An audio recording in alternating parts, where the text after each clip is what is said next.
Welcome Got it. to our podcast. I'm your host, Larry Du, and today I'm joined by Mike Buhl. Welcome to the podcast. Uh, Thanks, Larry. so today we'll talk about um, slow urban life. And so this is in reference to an article that came from The Guardian. I believe it was 2 weeks ago. And it was showing some French city, some French town, where people were starting to ride horses. And the idea here is to, I guess, to slow down urban life because cars have been usually dominant in urban areas. People drive, cars to work, and horses. Um, well, they don't move as fast as cars, and they produce manure, right, on the streets. Like when I'm thinking about horses in cities, I mean, in Vienna, I think they still have that Yeah. in the inner city, around the Stephan's Dome, which is Saint Stephen Chapel in the center. Um, they're called fiaker. So these are horse and carriage, and it's mainly done for touristic purposes. Because the general utility of getting A to B is obviously not as good as taking a subway or the tram or the bus, but it's because it's also very pricey. It's like 50 euros for half an hour or something, right? Last time I checked. Um, so it's mainly done for touristic nostalgic purposes. Um, but um, but yeah, I mean, there's a possibility that you could expand the model of using horses, and that could shape, at least for a small town, it could shape the urban environment. Uh, yeah, do you have a take on this? Well, I grew up part of my life in Bavaria, so rural culture was part of rural was farms and cows, uh, but obviously people didn't use horses to get from point A to point B.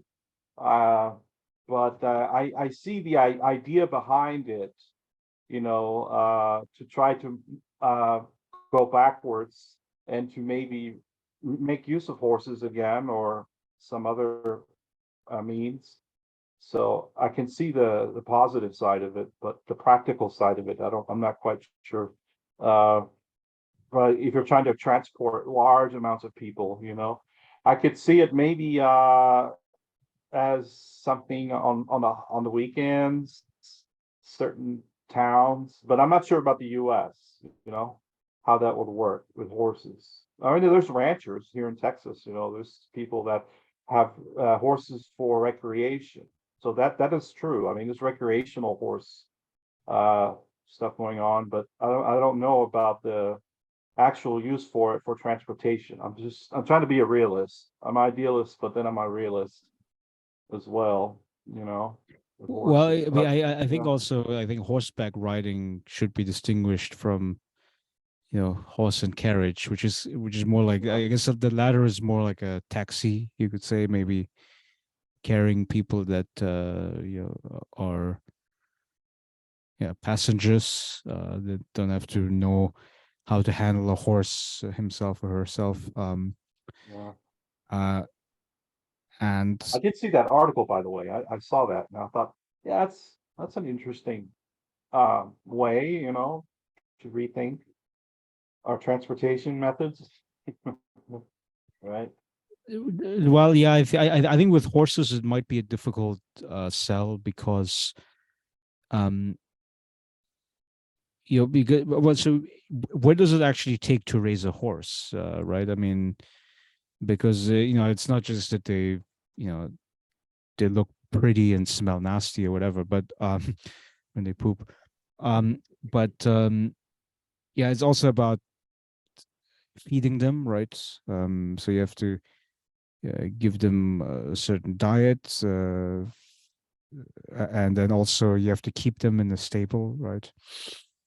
Um, so I would think that the maintenance would be quite intense, much more so than a car for which you send it to the oil change like once a year or once half a year or whatever, right?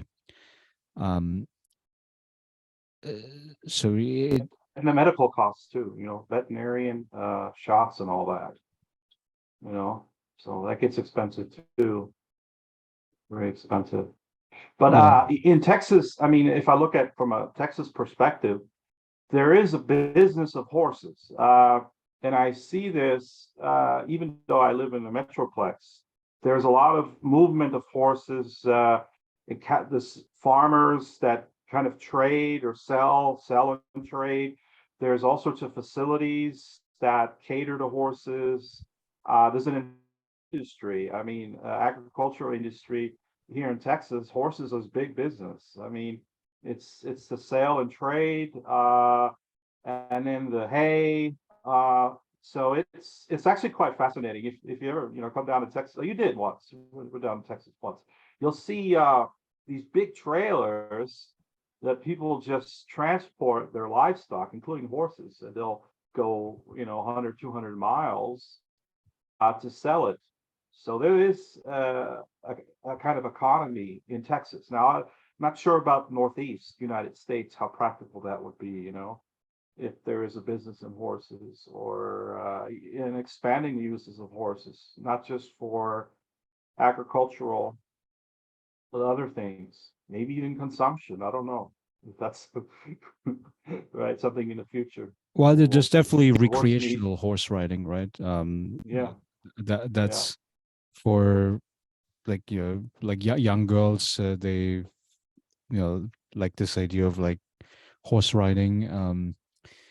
But in terms of the transportation, I find it to be quite unlikely. I mean, there's another piece of urban design, I believe, that having grown up in Europe, the contrast is so stark, because like there's like urban areas that are much better connected with each other. There's much higher density in the population, and that has certain advantages for public transportation, right? Like planning subway lines and commuter rail,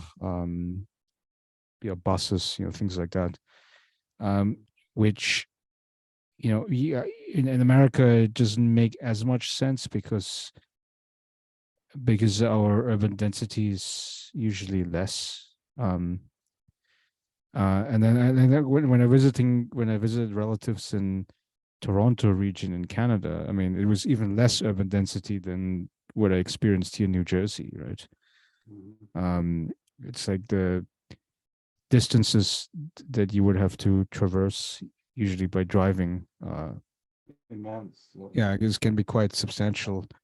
Um, and and especially like if you're in the suburban area of Philadelphia, of Toronto, um, yeah, basically almost every road is like it's kind of like two lanes going in each direction, and it goes through open land, pasture. Sometimes it goes through neighborhoods.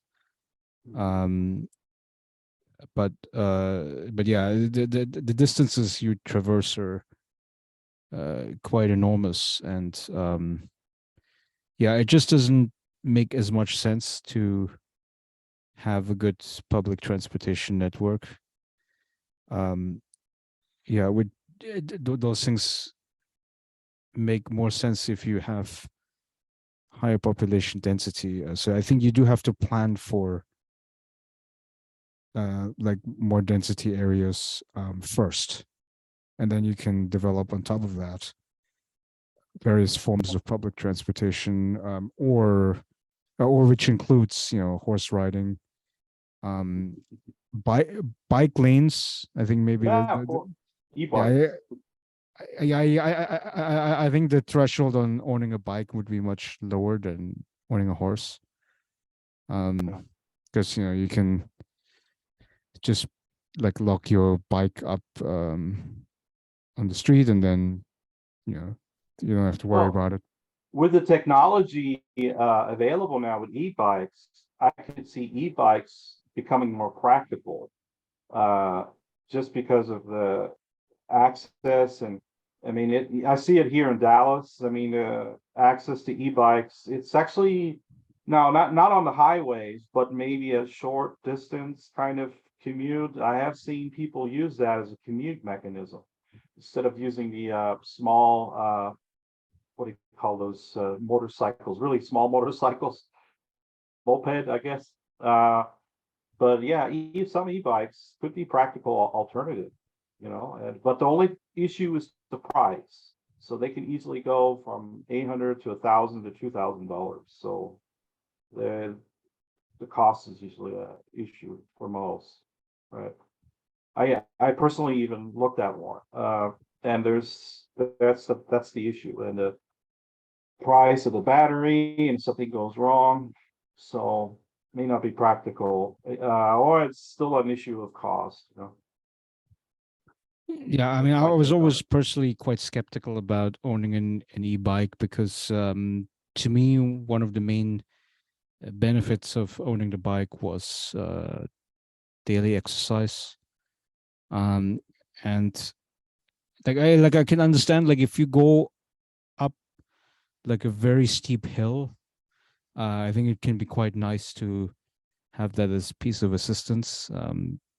But but even there, I would say you want to train your heart, and the best way to Okay. do that is by just using a natural bike, relying on your own muscle power. Um, Now, however, I do think, like, for some people, like if they get older, and they still have to traverse long distances with bikes, um, like I do see the value of like having the e-bike, Mhm. because you need to conserve energy or you don't have as much of it. So uh, in that case, I think it is useful.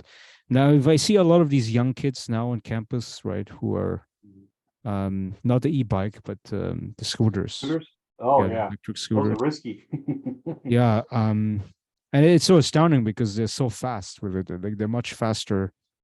Like, if you go like at full speed, I think you are even faster than a bicycle, right? So yeah, so you get very quick from A to B. Uh, but I mean, I was wondering how much sense it makes, um, from a physical health standpoint, right? Where it's almost like, okay, so you have this electric version of mobility, and then you buy a car, and then there's another automated form of mobility, um, and I mean, like, the health indicators for the country, I mean, of course, are atrocious. I mean, right, the obesity rates are going up, right? Cardiovascular diseases that come with that. Now, I mean, certainly, I mean, it's not just because of the lack of movement. I mean, surely, I mean, I think that the composition of the diet, the nutrition, uh, Stress. Yeah. yeah, well, yeah, well, the nutritional value has certainly deteriorated, I believe, Mhm. like processed food, things like that.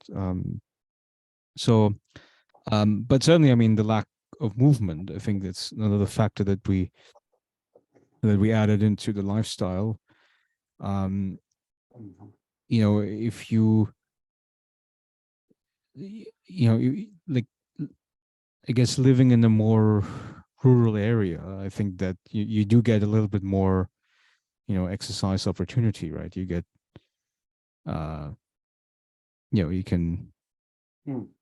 I mean, like, especially like if you work on a farm, I think that's probably the romantic idea that I have, right? It Uh, depends, Larry, because some areas that are rural in Texas, there's no sidewalks.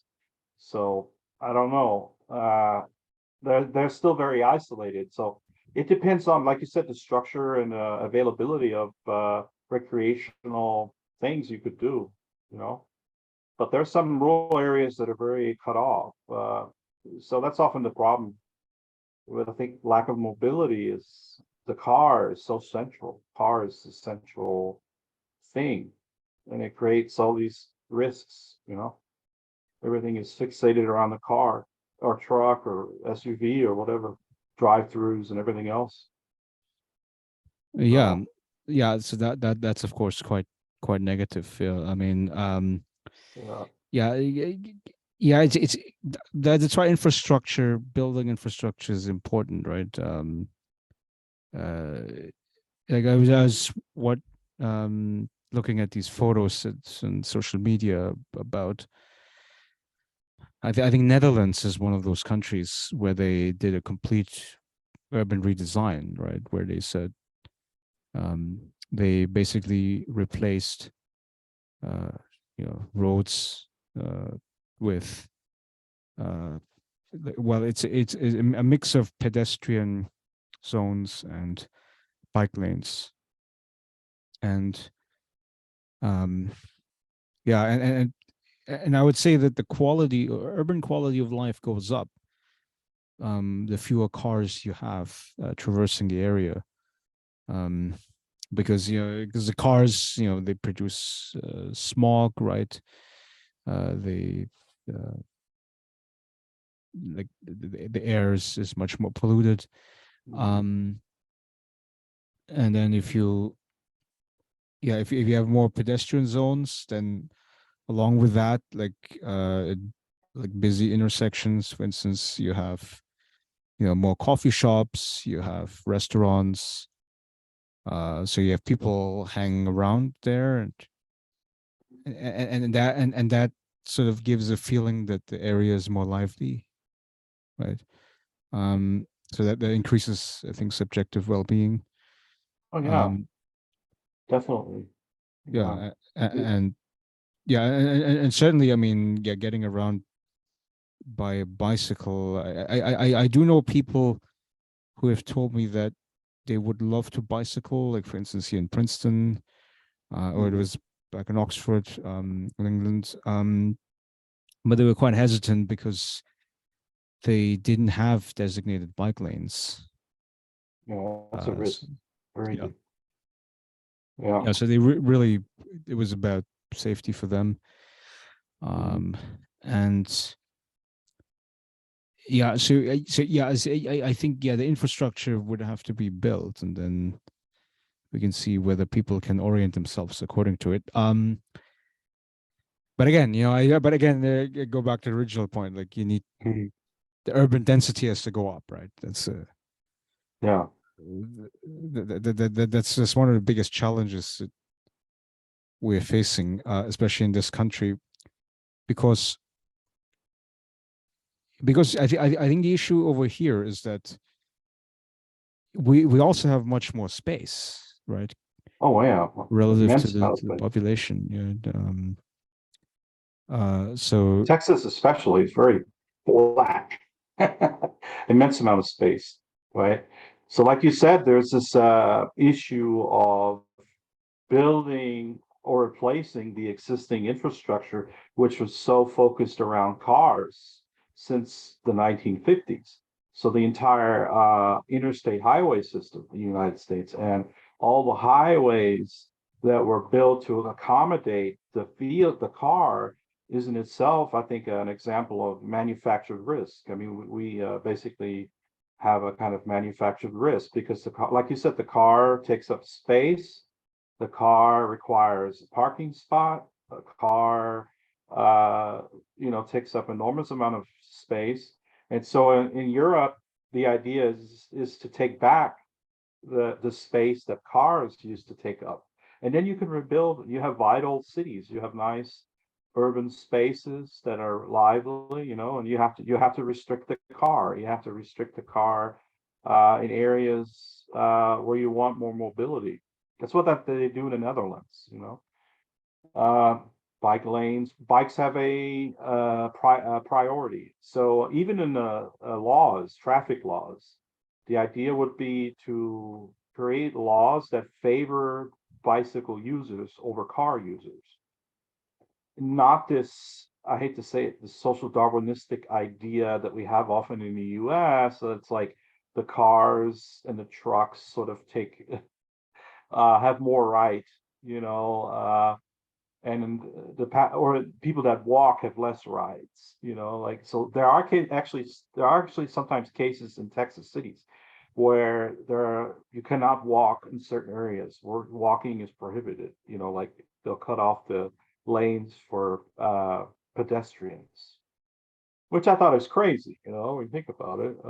But their idea is sometimes that it's really a health risk, that if you allowed pedestrians to walk on certain sides of the highways, that they would be easily, hit or killed, which is true sometimes. I mean, sometimes even bicyclists late at night, there have been cases where the lighting is bad, it's not so great, and then there are fatalities.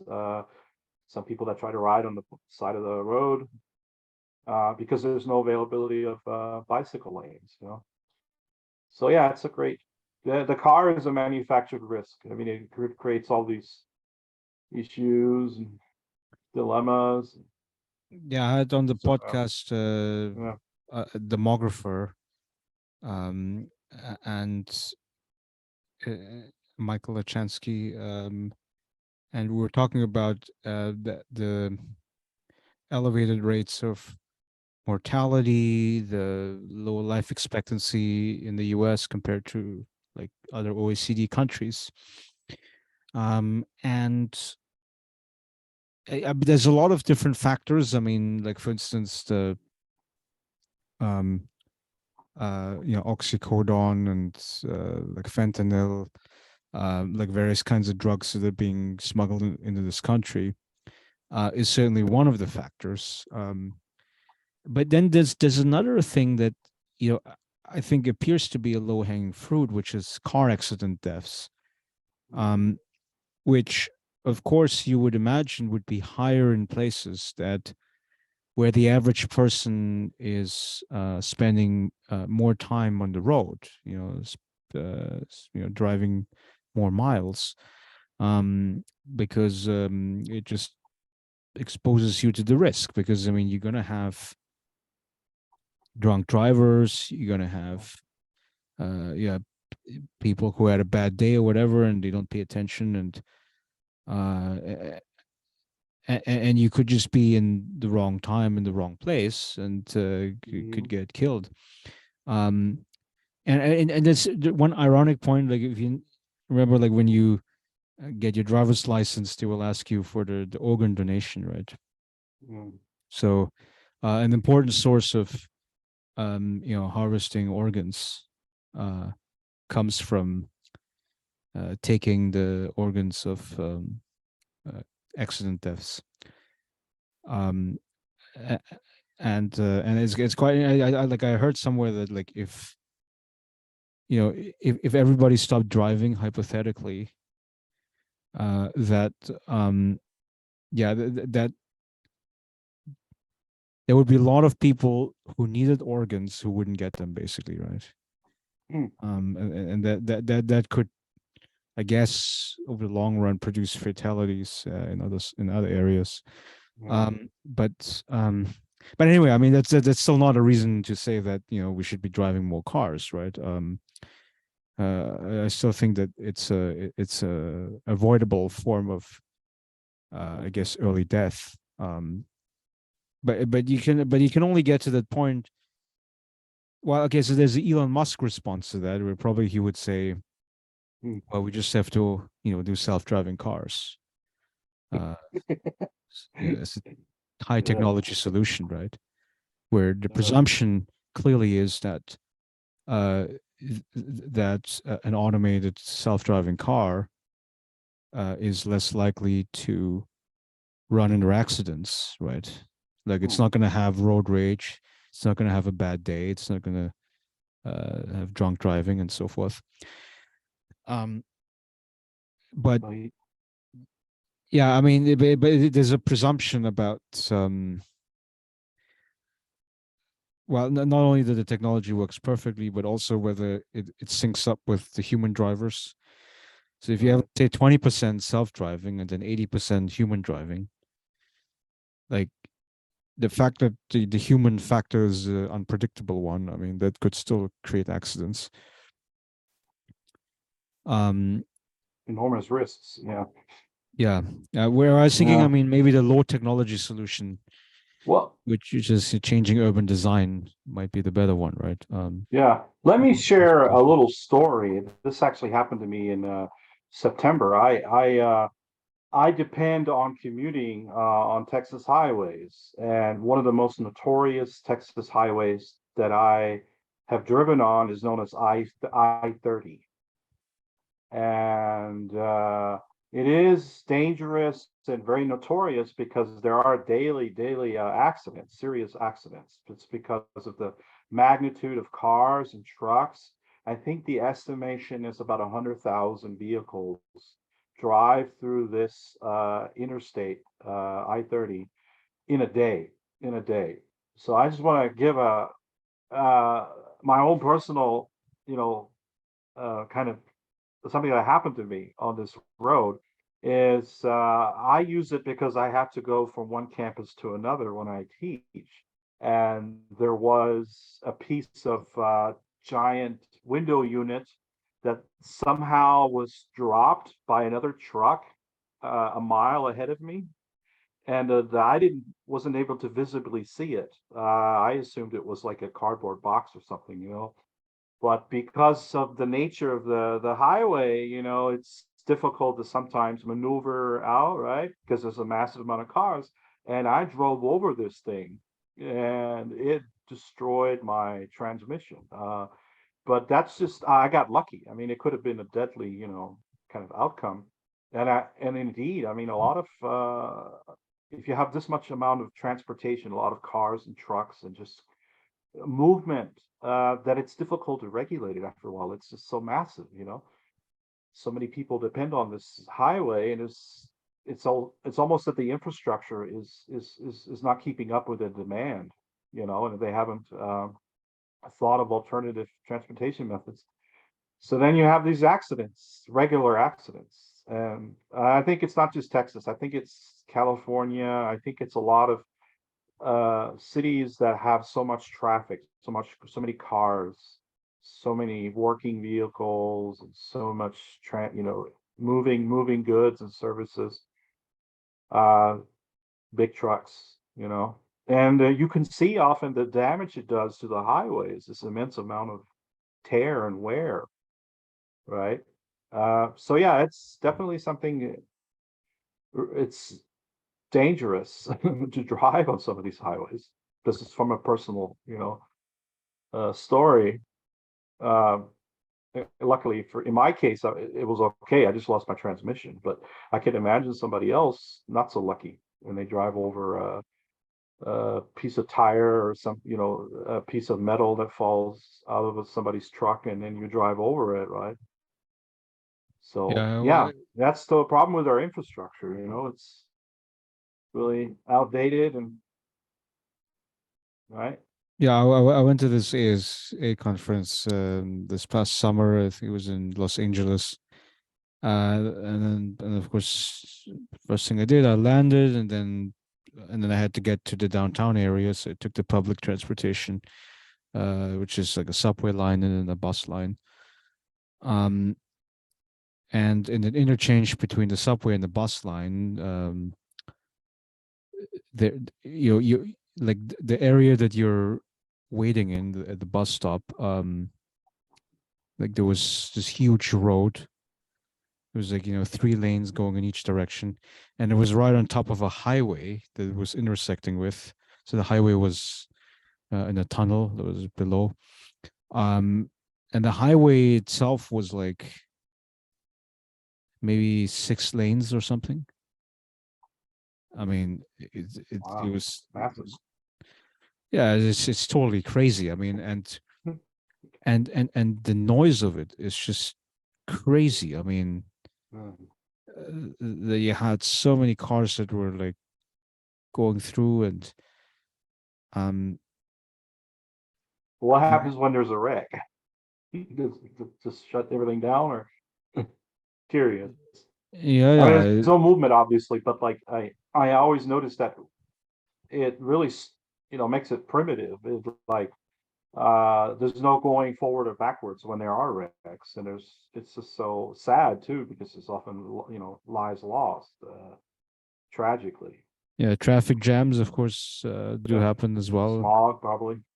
Yeah. Yeah, and it was quite interesting because that summer, I mean, just a few weeks before that, I went back to Vienna, uh, and I just mentally put myself through like the convenience of the public transport system just in that city. Yeah. Because I was in Vienna. I was visiting a friend of mine. I was living in Groß Enzersdorf, which is it's like a suburb of Vienna. It's right attached. It's right at the border of Vienna. Mhm. And this is considered to be far out, so you had to take the subway to basically the second or third to last stop, and then switch to like a local bus line, which is another 20-minute ride. But still, I mean, the total time that it takes me from his house back to my apartment in Fifth District, which is close to the center. Mhm. It's about an hour roughly, Yeah. right? Yeah. I mean, Can't complain. yeah. I mean, so when I was riding from my parents' house, Northeast Philadelphia, the to the campus at UPenn, so it's like the kind of like West Philadelphia. It was about an hour and a half. It was one way, and I was doing this so 3 hours a day. And I used to do this every day, right? It was a daily commute, and there were a few people that I met along the way actually who had similar arrangement. They live up in the Northeast. Then they commute down to the city. The most common form of commute is going to be by car, but there were people taking the public transit route. Um, and yeah, it's a lot of time that's being taken up just by ferrying you between work and house, basically, right? Yeah. Uh, and yeah, it's not the ideal arrangement, I would say, of urban design, but there's a path dependency. That's a big Mhm. problem, right? Because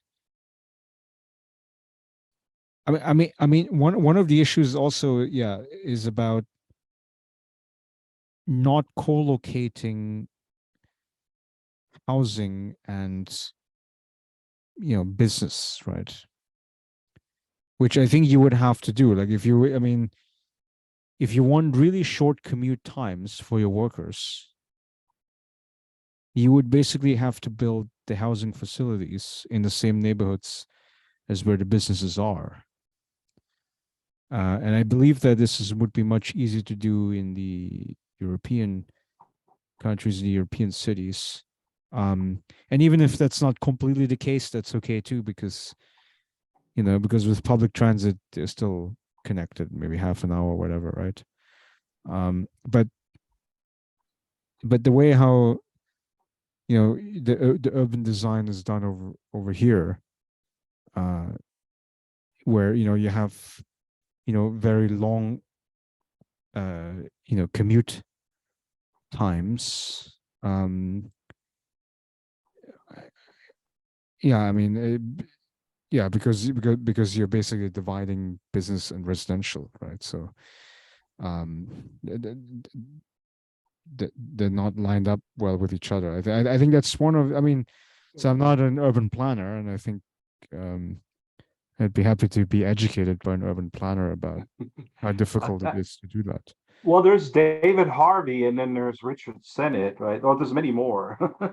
Some of I read some of their works, but you're right on with. Uh, I think disalignment is that we're getting at that there's a disalignment between the job location and where the housing is, and if it's Yeah, so far exactly. apart, then there's this problem of long commutes. And you're That's right. arguing that if housing was closer to where people are working, or the case of universities and colleges, that students could live, really close, and it's affordable for them, right? Then it would reduce unnecessary transportation, right? Because then people could just live where they're working, right? Yes, I Uh, think that would be the ideal yeah, arrangement. Yeah.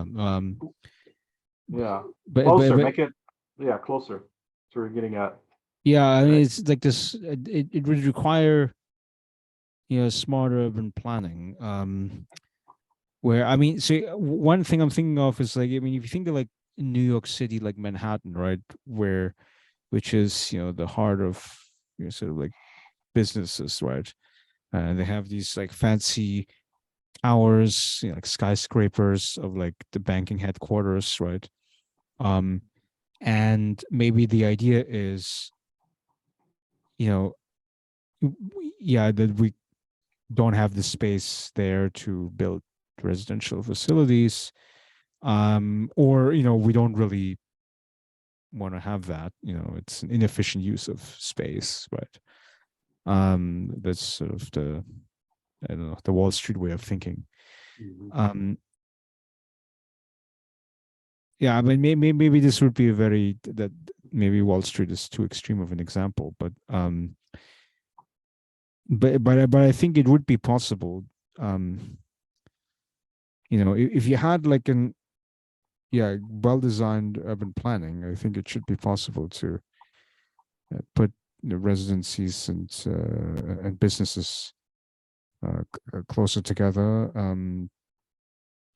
Uh, yeah, but that's a big presumption, right? That it would Mhm. require much more, you know, uh, urban planning. Like really central Right. planning, which of course is a very dirty word in this country, right? Well, Uh, zoning laws or even at the municipality level, zoning is one tool to plan. Uh, Zoning, you prohibit certain kinds of development, and you encourage others. So, and you're right, that's usually a 10-year, 20-year process. You might be able to accelerate it with 5 years, but basically, like most cities, I think in the United States, there's a tool that city council has, if it has that authority, to limit development of certain type, like if it's just business development, or they want mixed housing, or they want some affordable housing development, that's possible through the city council system. But a big city like New York, I wonder, that takes decades, well, because you have so massive, many actors, you have so many yeah, constituencies, right? And they all want to have their private say. industry, business, and so it's this influence of capitalist, interests, so that often has a toll, I guess, after time. Real estate developers, things like this. So here in Texas, I can give one example. There's lots of high-end housing development, which is pushing this further out of the city. Uh, and the assumption is that people that are upper class don't worry about gas prices. They have big SUVs. But the problem is, I mean, it's so far out of the city of Dallas. Let's say if you're like driving to Prosper, Texas, or maybe Anna, Texas, or Melissa, Texas, it's like 30, 40 miles outside of city limits. So can you imagine if you have 100,000 people that you build houses for, and now all their jobs are located in Dallas, you added 100,000, more traffic. So it's often, yeah, this development, sort of utopian development of having your house way out in the country, and Yeah. and then you think you can drive back in the daily commute, right? Go Well, ahead. one thing I noticed, I Uh, mean, with when I was in Dallas, I was yeah. taken around by the local professor, and I don't remember any tall buildings, to be honest. I mean, I Yeah. think a lot of them were like, like 1 or 2 stories. And I believe a similar situation is in California, right? And which, I mean, California, Texas are both were very high population states. Um, and so, I mean, I guess there's an advantage with having that kind of low density, um, which is, like you're not going to have people on top of each other, right? I mean, it's not going to be this like, okay, you take away my private space, those sorts of disputes that happen. And that's probably the reason why zoning laws have been designed to only allow for, low-lying buildings. Um, but then you have a problem because um, yeah, because you don't gain the advantages of agglomeration of higher density, right? So and I think like New York City is probably one of the only major examples of like a North American city where High density. Yeah. yeah, you generate the high density by allowing for tall buildings effectively. And now I understand like if you make it very tall, it means that the density is going to be so high that like at the street level you're Mhm. always going to have like hundreds of thousands of people, right? So you do feel like an ant in a giant ant colony, right? And Yeah. but then at the same time, like if you think about the the core of the cultural industry, right? So we do have Hollywood. Yeah. Yeah. So Hollywood is a peculiar location in LA. But then you have New York City, right? I mean, the density in New York City in terms of like comedians and painters, artists, musicians, Intellectuals. intellectuals, scholars. I mean, it's. I mean, I don't think you find another place in North America that has such a high density of the cultural, the creative people. Uh, you know, technology, business. I mean, you name it, right? Um, and and those environments, I think you can only create it if you have massive urban agglomeration, right? Um, Mhm. so Well, sorry to interrupt you. It makes sense if you think about the first department of sociology was created at University of Chicago. So that's I can imagine that the city itself, is a place of both conflict and issues.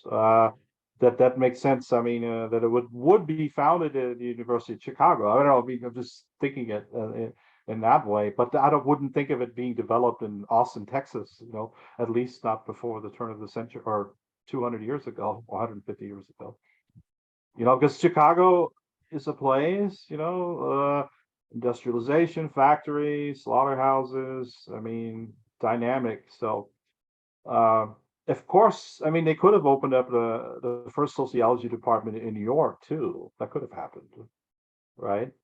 But as far as I know, my history, it was the first one was in University of Chicago. So yeah, I think that's Chicago it. is a Yeah, major home, and then it, I think yeah, Columbia University in New York. I think that's right. I probably think they another big opened all one. of theirs in 1920s and 30s. That's a little bit later, yeah, for sure. Yeah, Uh, but but it seems to me that like yeah, urban areas is probably the best way to uh, study sociology. But it's not just sociology. I mean, obviously, it's like the entire institution of the university, right? mhm, Where you want to have enough demand for it. That means you want to have enough student enrollment. And I think you can guarantee that, in a high density urban area, right? Like, I mean, if you have like a small village, like let's say 2,000 people, and every year you have how many? You have like 40 high school students that graduate high school. So what, you're gonna have a university that services, maybe 100 or so students, right? Right. Um, I mean, Pretty is it really crazy. worthwhile, right? Yeah, I see what you're saying. Yeah. So Supply demand. yeah, I think so. Yeah, I think for a higher education environment, I think you want to have high enough of a population density, unless you have specifically college towns, right? Which, of course, in America you have lots of them. I think Princeton would be one of them, right? Berkeley.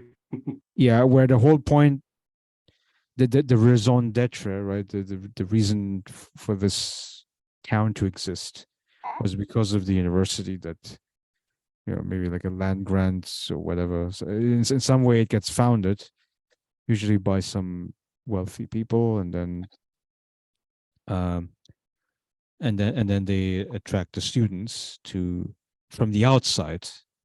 Right, that's key, right?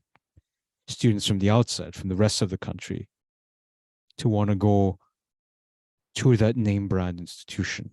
Yeah. Um, and then you can have colleges in low density areas. But if I from out of nothing, if I wanted to open up the doors in some small town for a university, so without any name recognition, so I'm not going to get the students from the outside coming in, right? Mhm. I don't think that the college would last long, right? Unless it has a football team. Right, Um, right, right. OU or something. yeah, yeah, Oklahoma. Just kidding.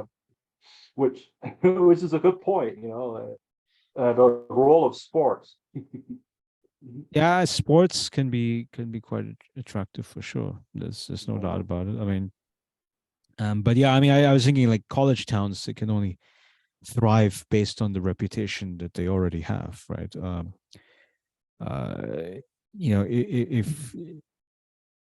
if you wanted to start a college in general, I mean, yeah, I would think big towns, big cities would be the major place to do that.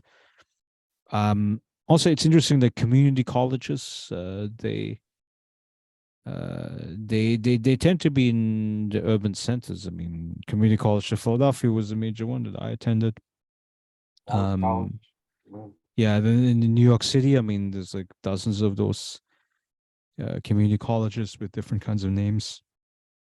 Um, uh, yeah, certainly, like where you were teaching in Dallas, right? I think that's um, Urban, yeah.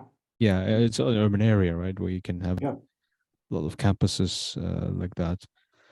Um, yeah. Yeah. So okay, let me go back one more time to the Yeah, horses. yeah. Sure, sure. So the whole point of it was to say we want to slow down, so I think in the conversation we went straight to this issue of like how useful are horses, Mhm. but we didn't reflect on sort of the motive, right, rather than the utility. So the motive was about, yeah, slowing down life and basically going away from the consumerist Yeah. logic, right?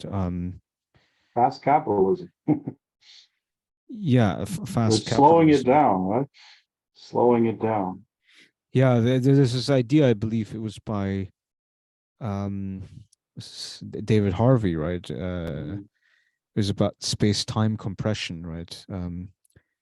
Where I guess the idea is that, you know, within a certain geographic region, um, you want to do things.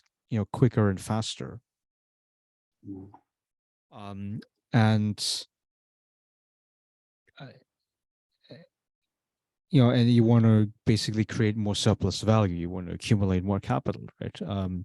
You want to do things more and more efficiently, right? You want to, um, increase people's income and so forth. And for some reason, I mean, there is a disappointment in the broader population that we have been generating. Um, and some people say, well, this has been since day one of capitalism because, right? I mean, following the Schumpeter argument, creative destruction. I mean, there's a lot of people that are, thrown out on the streets because they cannot keep up with the innovations, the productivity requirements of the capitalist economy. Um, and and I think today we've reached another moment of that because on the one hand, in the developed countries, I mean, we have the highest standard of living, ever attained by, any human in history. But then on the other hand, we have this perception that it's not No. growing, it's not developing as much. We have a perception of like income stagnation and potentially a loss of status, right? More competition perhaps with other countries in the global markets, having to do with the skill requirements in the economy, perhaps that just to keep up with the Jonases, we need to Yeah. have More more and more. degrees. We need to have more skills. We need to learn how to code. Things like that. Um,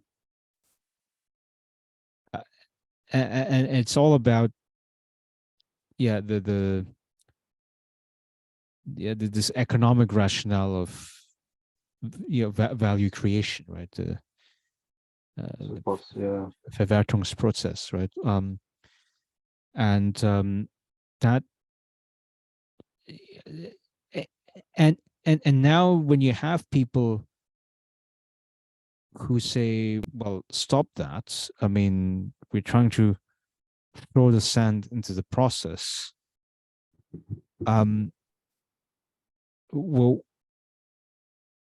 Well, what is the underlying motive? I think Mm.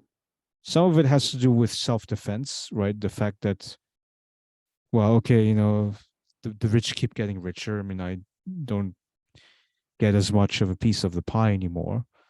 Um, so I just care less about obtaining, Mm. a bigger share out of the pie. I try to retreat to my cocoon where I can enjoy the little that I have. I mean, there's this famous story of Diogenes, who was a cynic in, I guess, ancient Greece, um, and apparently Alexander the Great, who conquered lots of land in Eurasia. Mm. And when he was returning, he met Diogenes, who was, he was kind of like a homeless philosopher. So he was sleeping in like a little barrel, where you keep the alcohol, uh, on the street. Mm. Um, and Alexander the Great apparently asked him, is there something I can do for you? And Diogenes said, yes, you can get out of the way because you're blocking the sunlight. Uh, so you got somebody who conquered so much land, is of course one of the wealthiest people on the planet at that point, could have Yeah. given Diogenes anything he wanted, and he was just asking him to get out of the way to not block the sun.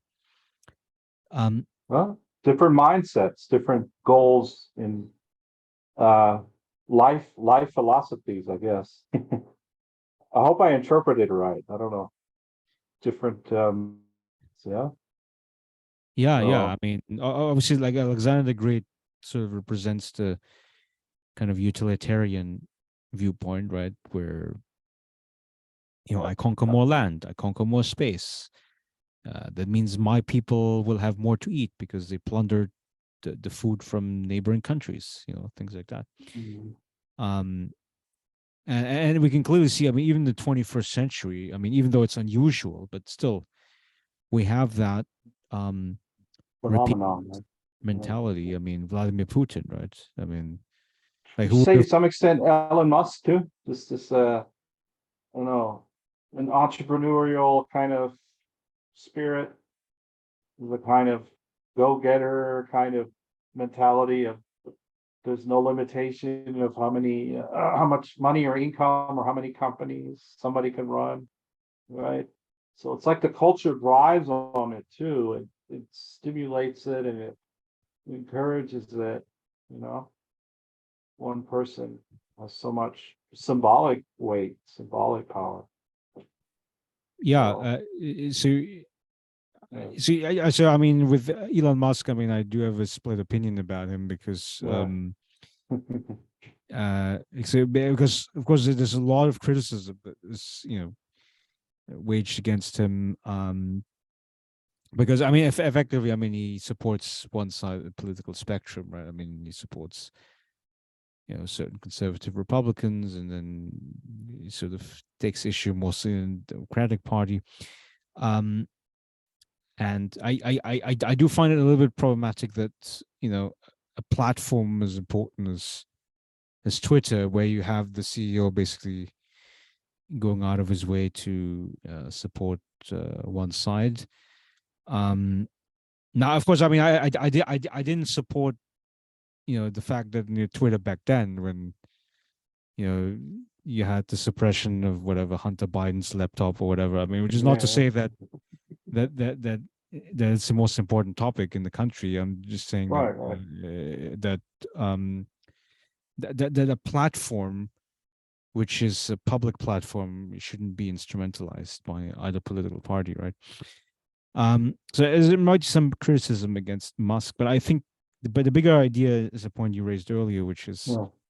um, whether his rapacious, greedy mindset is problematic. I have a very hard time affirming this Mhm. because because we know that he is helping to create things. Right. I mean, like, electric cars, self-driving cars, um, space exploration.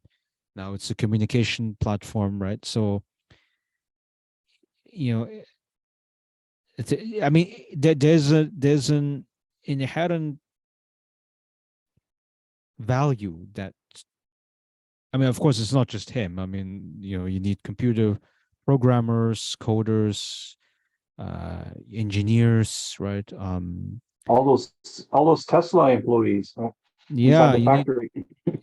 yeah, you need workers, who work with him to create the product. Um, but within that ecosystem, he still plays an important role, right? I mean, I don't think that, like, if you say, okay, well, plop out Elon Musk and then we'll have the same product, right? Maybe not.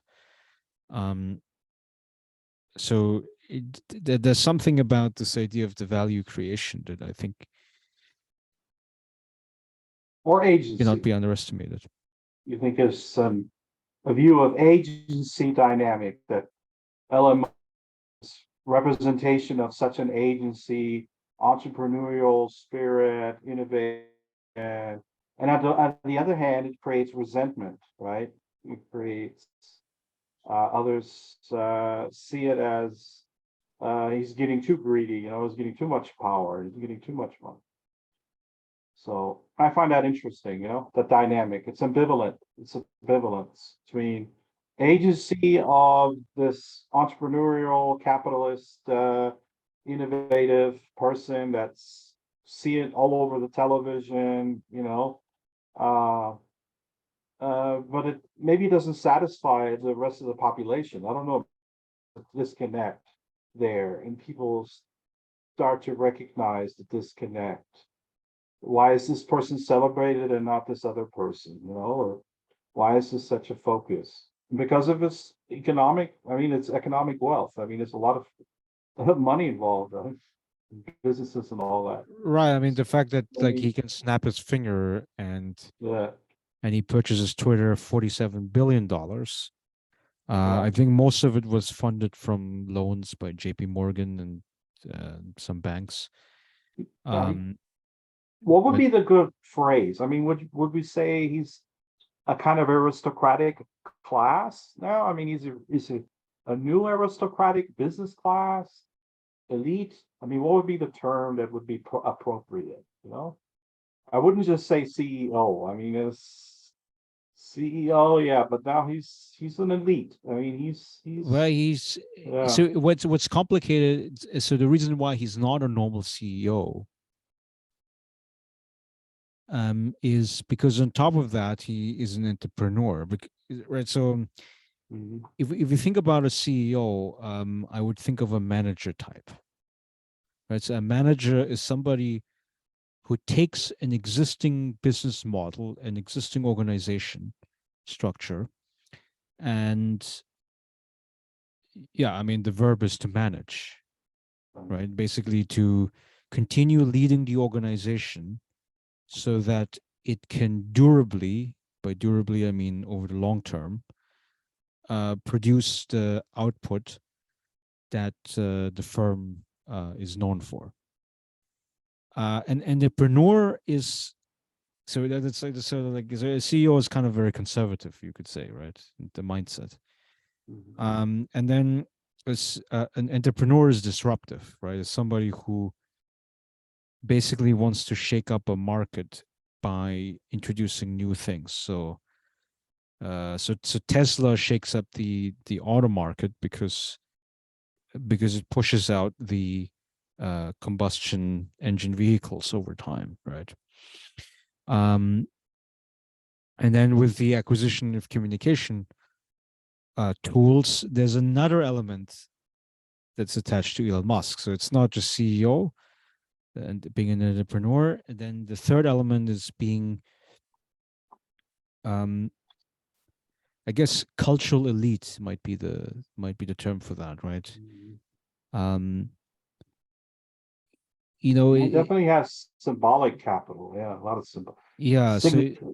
so Yeah. so if you remember in this Bourdieusian Hmm. classification scheme, where like let's say a college professor is high in cultural capital, but sort of in the Not much in middle and economic. Yeah. economic capital, but a little bit lower in economic capital. And then you have a finance CEO who is very high in economic capital, but kind of low in terms of cultural capital, right? Yeah. So there might be sort of a little bit of a trade-off Hmm. there, um, Hmm. but Elon Musk is in this very weird position where um, well he's high in economic capital, so that's what allows him to get quite a bit of public attention. But there's other rich people too. I mean, you have like Hmm. somebody like Warren Buffett, who's Yeah. or Definitely. Bill Gates, incredibly rich people, right? But Jeff Bezos, yeah, Amazon. but they don't Uh, have the cultural cachet of Musk. yeah. Yeah. Because what Musk is doing, so at the point at which he acquired Twitter, um, you know, yeah, he sort of stuck out from the rest of the economic elite crowd. So now he joined the cultural elite. Um, not because the other members of the cultural elite like him. I mean, so the professors, the artists, yeah, you can say the liberals, um, they I think they have a resentment against Elon Mhm. Musk, right? So it's not that he's getting welcomed by the other parts of the cultural elite. Um, it is rather that because he owns the platform, you know, he can influence the Yeah. discourse, He has right? more status, more ways to communicate, yeah, or have Yeah, impact. exactly. Yeah. So you can follow much more closely what he's doing, and I don't know how the search algorithms, the feed algorithm has been changing, but I I mean, think I he do. has multiple citizenships too. I'm so sorry. Multiple citizenships too. Yeah. Yeah, So that's yeah. unique. So Yeah. yeah, well, Sorry to he's South interrupt you. African, right? So Yeah. he's South And African Canadian and American. and Canadian American. So he's Canadian through his mother. I think so. Yeah. So then he studied in a college in Canada. Then he transferred to UPenn, um, and then he worked in Silicon Valley, and then got American citizenship over time, right? Um, but even that immigrant story, I mean, is quite interesting because like he wouldn't be able to found Tesla in South Africa, right? There's something about this American ecosystem Yeah. that allows somebody like him to rise up to the top. And right, so but anyway, I mean, so he's a very peculiar figure. I mean, he catapulted himself to economic and cultural elite status. And I mean, is it gonna be so from a social stability perspective, which is what in sociology I think many of us are concerned about. Um, yeah, is it going to be a concern? I mean, it would be so. Musk's power is going to become a problem. Yeah. Um,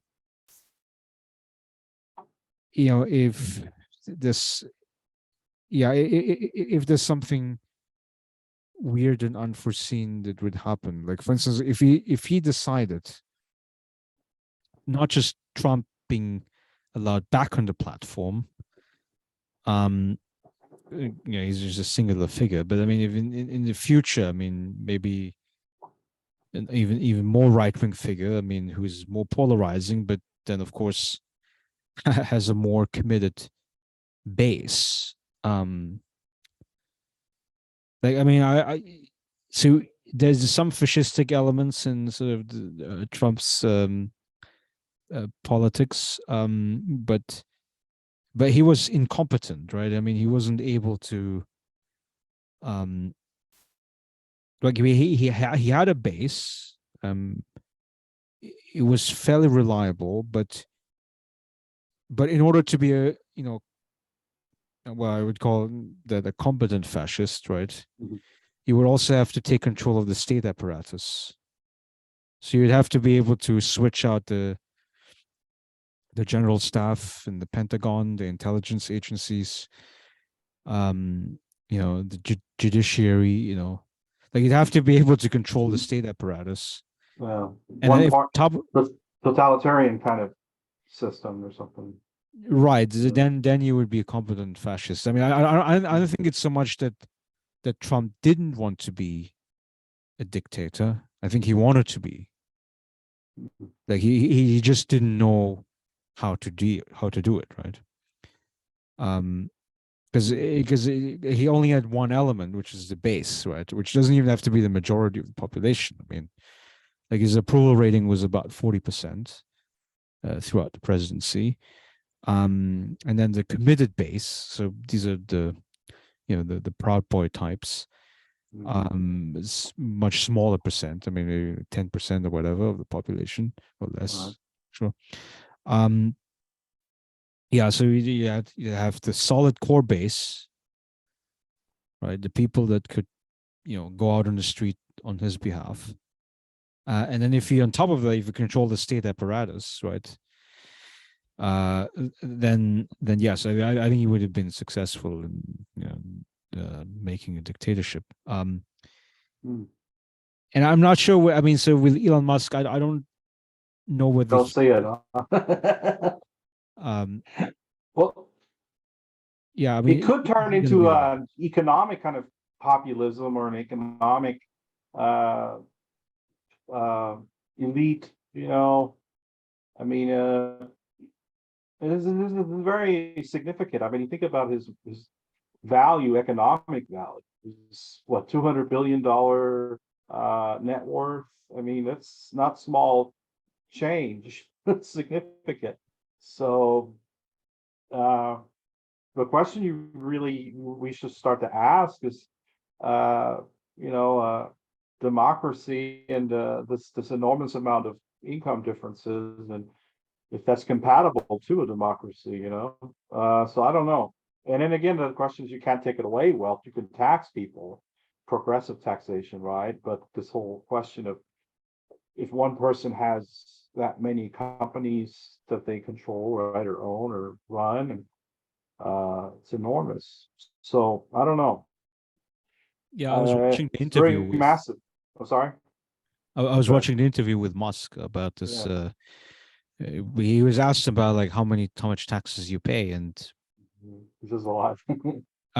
well, so he says that he pays about 50% taxes based on the flow. So it's the income, right? Oh, 50. So income means, okay. So the reason why he's so wealthy mainly is because of the Tesla stock, right? Because Tesla stock goes up because he controls most of the shares. So that's how his wealth goes up. But that's not income, right? That's just the stock. The income would be generated at the point at which he sells some of his stocks, Solid. right? So that's like, I think it's called like vesting. I think it's like a finance term. Um, so or exercising stock option. I think that's what it's called.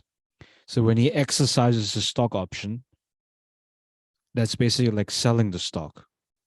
At that point, that sale generates the income flow. And it's that income flow that he says is getting taxed at 50%. Hmm. So that would be but I guess the income tax is about like, I think 35% or something, or Wow. but then there's like some other taxes that comes on top of that. Um, and and then it becomes, you see, that's where the headache comes from, right? Because I mean, let's say, if your net worth is 200 billion and you sell, let's say, I don't know, $5 million in stocks every year, which makes you like, yeah, it makes you like a rich lifestyle, but not uber rich lifestyle. It's a decently rich, comfortable lifestyle. I mean, if you think like Warren Buffett, for instance, right, over 100 billion in net worth, he still lives in this Omaha, Nebraska house, Yeah. which I I saw believe is that. like, yeah, it's like a 3 bedroom. He purchased it with like $100,000, I think, back in the 1950s or something. Um, I mean, like, if Buffett doesn't want to, if he doesn't want to live a lavish lifestyle, well, then he doesn't have to sell a lot of stock, right? Mm. Then he doesn't generate a lot of income, which could then be taxed. Um, so yeah, that's why it's like, what do you do with all of that wealth? I mean, Bernie Sanders and Elizabeth Warren say, well, you tax not just the income flow, you tax the stock itself at 2% of its annual value. And also, you have to consider that the appreciation, which means the rate at which the stock grows, is much more than 2%. I mean, they usually grow at about, say, 6-7%. I think that's a long-term average. Yeah, so you'd be taxing a percentage of the growth effectively. So the stock would still go up over time. It would just go up at a slower rate. Um, and that's an interesting idea. I mean, I wouldn't dismiss that proposal out of hand. But it is a fair question about, like, is the government capable of enforcing this specific tax law? Like, is it going to be some kind of evasion that is feasible? I think it was this article in the Wall Street Journal, which was about ways how the rich could avoid taxes even on the stock sales, because what they're doing is they go to a bank, like let's say JP Morgan, Goldman Sachs, and they take out a loan from that bank, and then in exchange for the loan, I mean, the collateral is basically the stock, right? So if the stock appreciates sufficiently, then this would be used to pay off the debt to the bank for the loan, exactly. And it's very peculiar that, like, when the loan is being given, so basically they get cash, the rich people get cash. At that point, they're not paying taxes, right? Because you're taking out a loan, right? And then at the point where the stock appreciates, with which you then can be able to liquidate the debt, the loan, well, you don't pay a tax on that either. Crazy. Because it's a loan repayment. I mean, it's a very weird kind of specific tax loophole. It was very transparently described in the Wall Street Journal, and I'm not sure. Like, I mean, obviously, like, the IRS must be aware of it, right? I mean, but we hope so. Yeah. So this is absolutely bizarre. Yeah, bizarre, and I think that is considered to be absolutely criminal, because, well, there's no way how you and I can escape taxes as little guys, right? Well, I would say it fits with this book I've been reading. It's capitalistic dictatorship. It fits really well, right? You just have to throw that in there.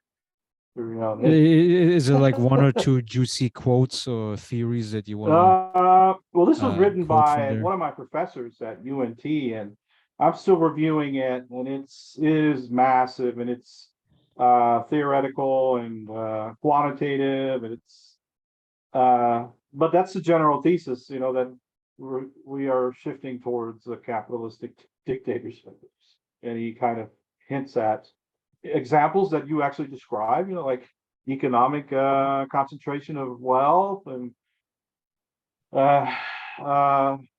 there's a kind of favoritism of capital, right, or people that have capital over those that don't have capital.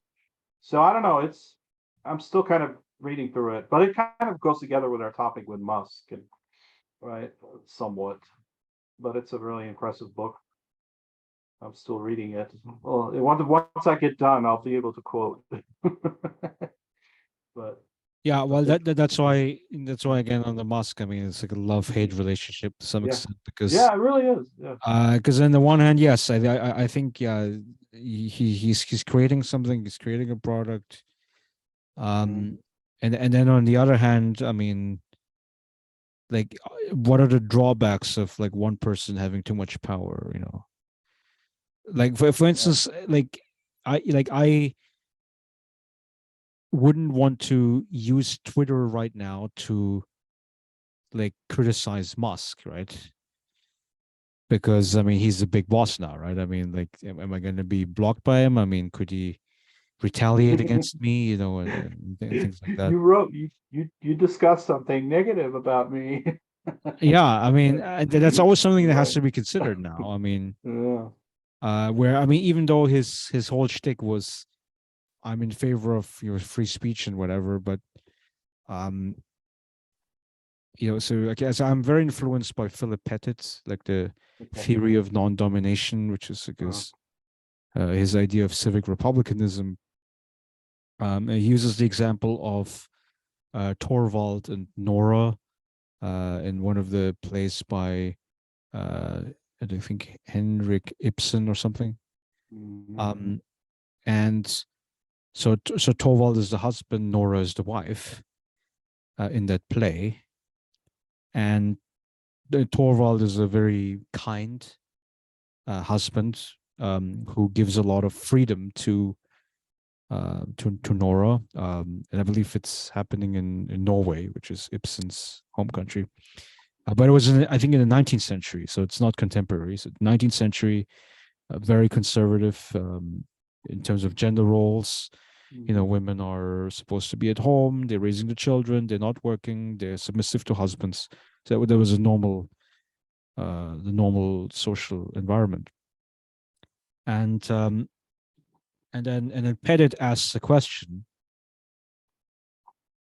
is Nora free? Right. So is Nora having a good life? So subjectively, yes, she's having a good life. Subjectively, yes, she's free because Torvald is a kind, uh, permissive husband. But but in Pettit's framing, the answer is no, she's not free. Because so his theory of non-domination requires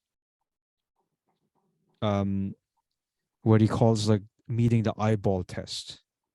So which means like we have to be able to look each other in the eye and not have one person be above another.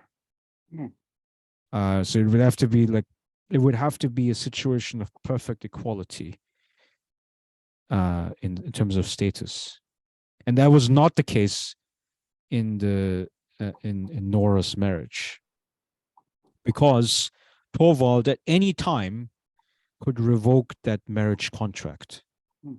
by simply becoming an asshole abusive husband, just like most other men at that time, right?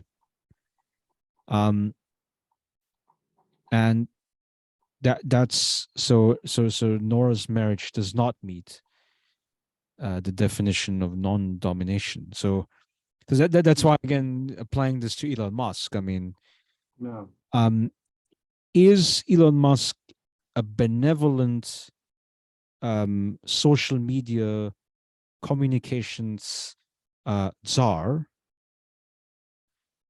Um, there's been not a lot of indications so far that would make me doubt it. But I am worried that, well, I mean, he's getting older in age. He's in his 50s now, Mhm. right? I Yeah. mean, could there be a point where, you know, his mental faculties change to such an extent that, that he No stops empathy. Yeah. no empathy, like full on right wing conspiracy theory, and then he starts to shut down the people that disagree with him, right? Um, yeah, is there a possibility to to screw up the Twitter experience dramatically? Um, and according to Philip Pettit's argument, the answer is yes. There's a possibility of that because we don't have the equal relationship. Um, and so Oh, asymmetric, you would say it's asymmetric relation, right? One already has an advantage over the other, right? In the yes, case of Musk. So I yes, mean, I because he would make owns a the same platform. argument. I would make the same argument. I mean, this firing of what 3,000 people uh, is an example of not an economic democracy. You know, it's a de facto dictatorship in the company. You know, it's by one person's decision. So it's not something that was decided. You know, when even a committee or something. You know, within Twitter, it was just one person. So that already makes it unbalanced because it is a de facto dictatorship within a company, you know, the way it's set up. So I know it sounds ugly when you use those words, but that's what it is. It's not an economic democracy within the company that they decided, you know, we're going to fire 3,000, you know, let them go. But so I guess it confirms the thesis that the author you're citing, looking at one eye to eye, you know, there's already a uh, non it's not symmetric, it's asymmetric. Okay. Yeah, yeah, and it's quite interesting because I do No. have like right wing friends and they're celebrating Mhm. the the firing of half of Twitter's staff. Um, so part of the argument is about I guess the bullshit jobs argument where you can you can fire half the people and the platform still works perfectly. So that's sort of like a defense of the bullshit jobs argument. And but then Maybe the other argument, Graeber. yeah, Right. Graeber. Mhm. But then the other argument is about like anti-wokester, right? So the whole argument of the right wing is that um, because there's a certain acceptable viewpoint that is getting advanced. So, for instance, regarding I don't know, vaccine skepticism and about COVID, or um, it's about like struggles over what do you put into school textbooks, right? So there's a lot of issues that sort of get thrown together here, um, and and the right wing people, because they see that Musk is agreeing with their point of view, right? Um, so then they celebrate him, and for me, this is as problematic as like if if the shoe was on the other foot.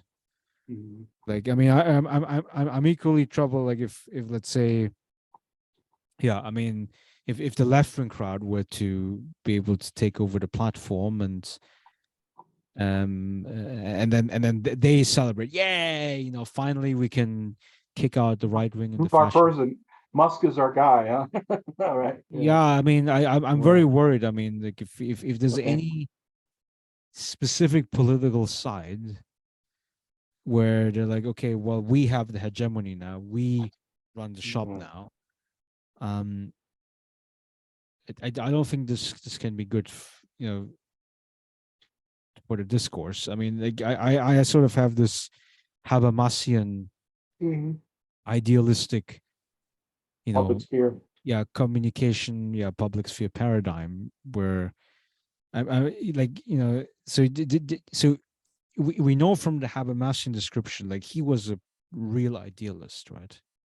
There's this ideal of a citizen who goes to a like a public meeting. There's only one person speaking at a time, holding the microphone, right? Um, and then everybody else who's in that assembly room is sort of in a listening position, like if they don't have the microphone.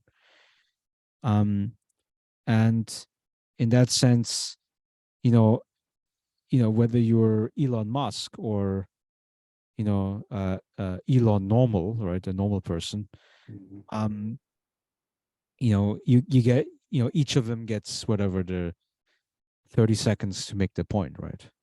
Yeah. And so, Regardless of status. Yeah. right, Yeah. so that's really, that's the absolute ideal, right? Where regardless of your status, Mhm. you get your allotted amount of time, and everybody has to listen to you. I mean, and Yeah. and we know, I mean, of course, in the real world, I mean, we're quite far away from that, right? I think Um, Habermas called it Tischgesellschaften, that kind of, in Austria, you have these sort of round table where they drink and beer yeah, and they, yeah, Stammtisch, yeah, Stammtisch. yeah. But I have this memory of my mother also would go to these Kaffeeklatsch. I don't know what Kaffeeklatsch. And it would be kind of women talking, and it would be eating cake or something, and then it would be political discussions. So, but it was a small scale, round table, informal political talk. So it fits into that whole public sphere idea with Habermas that's way that you can debate openly and everybody has a status as long as the communication goes and not anything goes, but who makes the best argument, and then there's somebody that counters that argument, so naturally it would kind of evolve into some agreement or consensus. that's Yeah. uh, that's how I always understood it. Now the book he wrote was it the structural transformation of the public sphere, but he was talking about, I think, the 18th century, the coffee houses and the tea houses in Yeah, the England. salon, right? I think that was the Yeah, main thing that he looked at. and those Um, were more petty bourgeois. I don't think he was talking about proletarian. That's why he calls his book bourgeois public sphere. So right, he the thought, bürgerliche, yeah, that's right. yeah, the Yeah, I see. bürgerliche. So I don't. That makes it interesting because if you think about work relations and workplace democracy in the United States, especially the weakness of unions and uh, the strength of capital and the disstrength or non-strength of non-capital. There's already asymmetry when it comes to just the communication discourse overwhelmingly favors the interests of capital. That's just from the standpoint of the fact that they own more things and they have control over it. So I don't know how that can be unbalanced or made more, fair. Uh, I guess because nobody talks. So there really aren't any, like you and I were talking as two individuals here. But like if you had a community, what do people actually come together and talk, and where do they have time to talk? They don't even often have time for city council meetings. They're usually empty. So people often have this difficulty of spaces to meet. Unless they're at university somewhere or college or a bowling alley or Yeah, right. the And time to talk is a major limitation, I believe, uh, especially if you're working class. I mean, you always on the run. I mean, I just had a chat earlier with a professor, and he was saying the best thing about academic life is the control over time, the time schedule. So in ideally, so outside of teaching and administrative meetings, the rest of your life is not scheduled, right? And that is a major advantage that you have over people that work, corporate 9 to 5. Um, so yeah, so time is an important limitation. location too, I think. Yeah, where again, so if you have, somebody like Elon Musk, who is the director of so many companies, yet he does have the time to tweet. Mhm. tweets quite extensively. I mean, Which is usually, amazing when you think about it. yeah, comments on other people's comments and stuff. Yeah. Um, and yeah, but then I don't know. I mean, so I've not looked at a time use survey before, but I would think that, you know, social media is an incredible time suck. Yeah. Considering that it's only less than 20 years old, right? Um, so, you know, we went from basically no social media at all to being functional addicts. Um, where, I mean, sometimes, I mean, it happens. I mean, I wake up in the morning and I would grab the phone Mhm. and I was like, okay, well, you know, I haven't looked at my phone for the last 10 hours when I was asleep or whatever.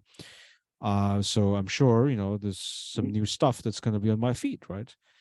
Mhm. Um, and then it can happen that like you sit there for half an hour before you eat breakfast, right? Um, so it's an incredible time suck, but it seems to suggest, you know, something deeper. I mean, I guess it goes back to this Graeber bullshit jobs argument, Mhm. which is like how much of our waking hours, you know, in modern capitalistic society is actually devoted to doing productive things in a narrow sense, right? Productive in a narrow sense. So really, I mean, if you're a manufacturing worker, you're supposed to produce gadgets, you know, bushels of wheat or whatever. Even in academia, you know, like ideally, you are, you know, teaching a course or you are writing a paper or whatever, something like that, right? Um, and my impression, given that, I mean, again, I haven't looked at the time use surveys, but Mhm. if the time use surveys are showing, well, okay, each adult, whatever, 2 or 3 hours a day, I mean, which might even be an underestimate, right?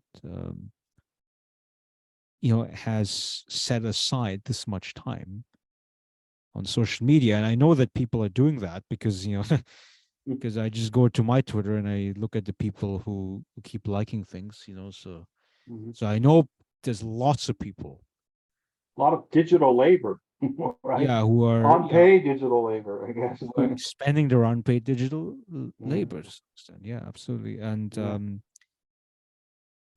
And I was wondering, I mean, so again, we go back to this concept of leisure society that we have Yeah.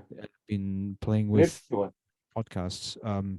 But I mean, is the spending time on social media, does that constitute the end state of a leisure society, or like maybe like or intermediary step before we get there? Um, Hmm. it, That's a good question. I have to remember when I read the theory of the leisure class, and there were concepts like conspicuous consumption, right? Conspicuous leisure. I believe there was also a reference to leisure waste. So I think in digital society, there comes a point where it becomes recreational for us to engage in wasteful leisure. You know, that we can show that we are free from work by doing nothing or just browsing and liking and commenting, that it's by its very nature illustration of waste, that you have waste time to waste. And if you're able to do it, and you still have some livelihood or some source of income, some people can avoid, the consequences of engaging in such behavior. But let's just say, I mean, it does kind of seem to encourage leisure waste, because you are kind of engaging in something, maybe you're communicating, but then there's also an element of waste. You are wasting time, or at least you're just browsing. That I can see some people making creative posts or making, some creative article or short comment.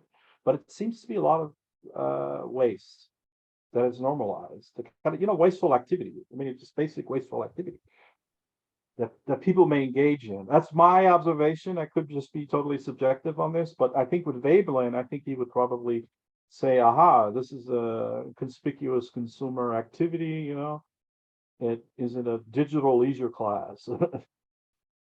Yeah, which we all have become. I mean, so Yeah. when you say waste, I mean, it presupposes that we have a fixed definition of what productive is, right? Right.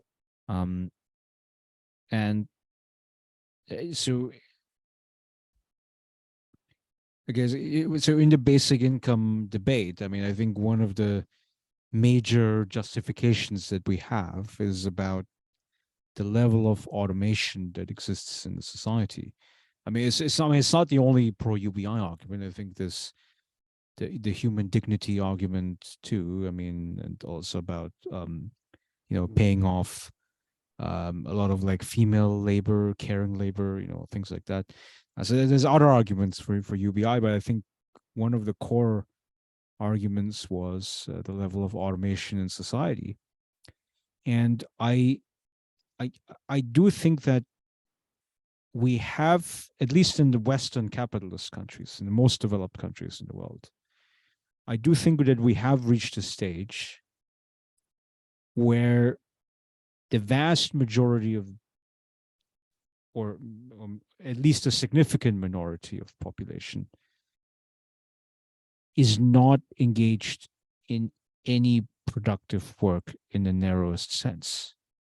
Mhm. So to that extent, so am I pushing back on this framing of like, well, is social media a waste of time? Only partly, because I mean, if by waste you mean, well, they could have done something, let's say creative, like some other creative activity, right? Like writing a novel, or playing sports, being physically active, or community activity, dancing, like music, things like that. Then my answer would be yes, yes.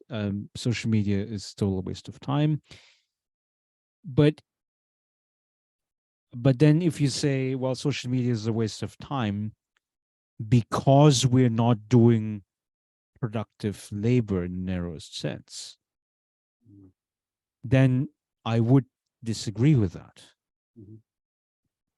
Um, because we have reached a state of technology, I think, where most of us are not doing productive labor. I mean, we're doing other things. I mean, administration maybe, like Yeah. running the systems that we created, right? Well, you raise a good point, Larry. I think it's a philosophical question of when do we see work, such as digital work, as widely accepted socially necessary labor? And if we value it as labor, or at what point do we start to think as a society that it is no longer socially necessary, widely accepted labor that needs compensation? So to put it another, I mean, if I go further with this, I want to give you an example how this is a good point. Back in the 90s, I worked as a carryout clerk.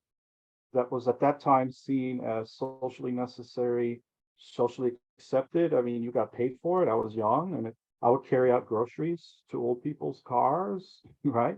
Socially necessary. I mean, it was like in a community, it was like seen as labor and work that as people thought it had value. And then over the years, it kind of started to twinkle down. It was eliminated basically. I mean, there's very few carryout clerks. So I look at the technology and it's changing so fast. I wonder in the next 20, 40 years that some of the activities, like you say, I mean, they're bullshit activities. Is that still socially necessary labor uh, that society needs, or that society is willing to compensate for if they don't have a basic income guarantee at that point? You know, there's a lot of things that people could do, like labor, uh, that maybe not seen as socially necessary in the future, I guess. You know what I mean? There's some things that are like, now in this time, we need, I don't know, we still need cashiers, even if there's one or two in the grocery stores, just because there's some people that may need a human contact. But maybe in 30 years, they'll eliminate cashiers and they'll say, we don't, it's not socially necessary to have a person there. We're gonna just go fully automated. And I wondered the same thing with like digital stuff. I mean, it will become maybe so automated, so there's no need. I mean, I don't. It isn't just recreation. I don't know. Maybe it is becomes like playing Candy Crush, right? Or Tetris. You know, without it, is it? So that's the question. I mean, is it labor? Is it something that we get a kick out of? You know, should it be compensated? I, Well, I could see a scenario where maybe they will pay people to be online. I could see companies paying in the future people to precisely get apps. We already see stores doing that. They pay you to have an app on your phone. You right? McDonald's app. Go ahead. I hope I yeah, didn't. yeah. I mean, there's another example. I mean, Yeah. my cousin, on his car, um, he has like some advertisement that he plasters on top of the car, with which links to like a website and everything. Um, I was like, well, why do you put an advertisement on? Well, because he's getting paid for that. Mm, I think so to basically use the car surface as a kind of like a billboard, more or less, advertisement. little income, little cash. Yeah, yeah. And right, so there was an argument by Jaron Lanier. Mhm. He's one of those Silicon Valley programmers. And he sort of became like a public policy advocate for precisely um, like paying unpaid digital labor, more or less. So his argument is that people should have data ownership rights, because if you think about the core of the business model in Silicon Valley, technology companies, Twitter, Facebook, etc., is that okay? You have an account with them, they let you use it for free, but the reason why they're able to do that is because they're taking your data, everything that you're searching for, everything that you like, etc. And then they are able to package it up and sell it to advertisers. Oh, And then the advertisers pay only the platform. They only pay off whatever Facebook, Google, etc. And Lanier's argument is that no, you have to pay off the user too, right? mm. They have to be. I mean, it's not about overthrowing the Silicon Valley business model, but rather changing it to incorporate the users. Um, So they get paid compensation, yeah, yes. for it. Now, so Okay. my take on it is that so in the abstract, I think it makes sense and it sounds good, but it's about how do you enforce it. I do think there's going to be practical limits as to how you're going to be enforcing it. Doing micro payments, right? Mhm. Where basically, so the advertiser would pay the technology company. Okay, that's still the same. But then the technology company would then have to take a fraction of that money and pay it to the users. Hmm. And what would be the calculation by which this would happen? Okay, so all I'm saying, I think, is that I think basic income would still be the way Mhm. to go. I think it's the simplest way of organizing it. I mean, you would basically bring these technology companies to pay some kind of tax, like a special tax, and I don't know, companies that make X amount of money, like above a certain threshold. And of course, that it will involve the technology companies by definition because they're the biggest companies in the world. Mm. Um, and then yeah, you pay this into the fund, and then with the fund you pay the basic income. Now, but then there's some people who say, well, what about people who spend so much time on the platform, thereby generating lots of value, Mm. and they would be getting the same basic income as somebody who, doesn't have a Facebook account or something, right? Who doesn't cannot get bothered to, you know, be active in social media. Mm. Um, yeah, but I mean, right. So basically, I mean, I'm my approach would basically be anti-market, so to speak, Mm. right? Because the pro-market approach would be kind of like the just desserts argument, right? Like you put in a lot, and then you should get a lot, and then vice versa. So but it's about incentives, so it's aligning the incentives with the market principles. Um, and I'm like, and then I have a feeling like our society is so wealthy, like we don't have to Worry like about don't it. have to do everything according to the market, right? How would uh, UBI deal with informal labor or informal work, like panhandling? Would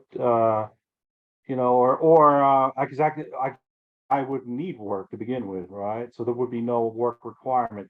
But what about some socially necessary labor that would still need to be done, even with UBI? I mean, uh, that we would need as a society, so we socially produce and we have a continuation of a society.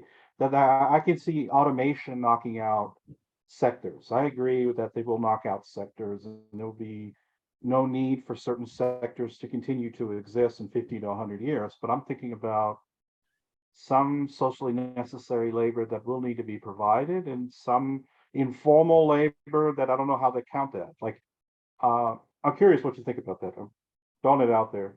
Like Well, some so would, the yeah, socially necessary labor, I mean, this still operates according to the wage contract, right?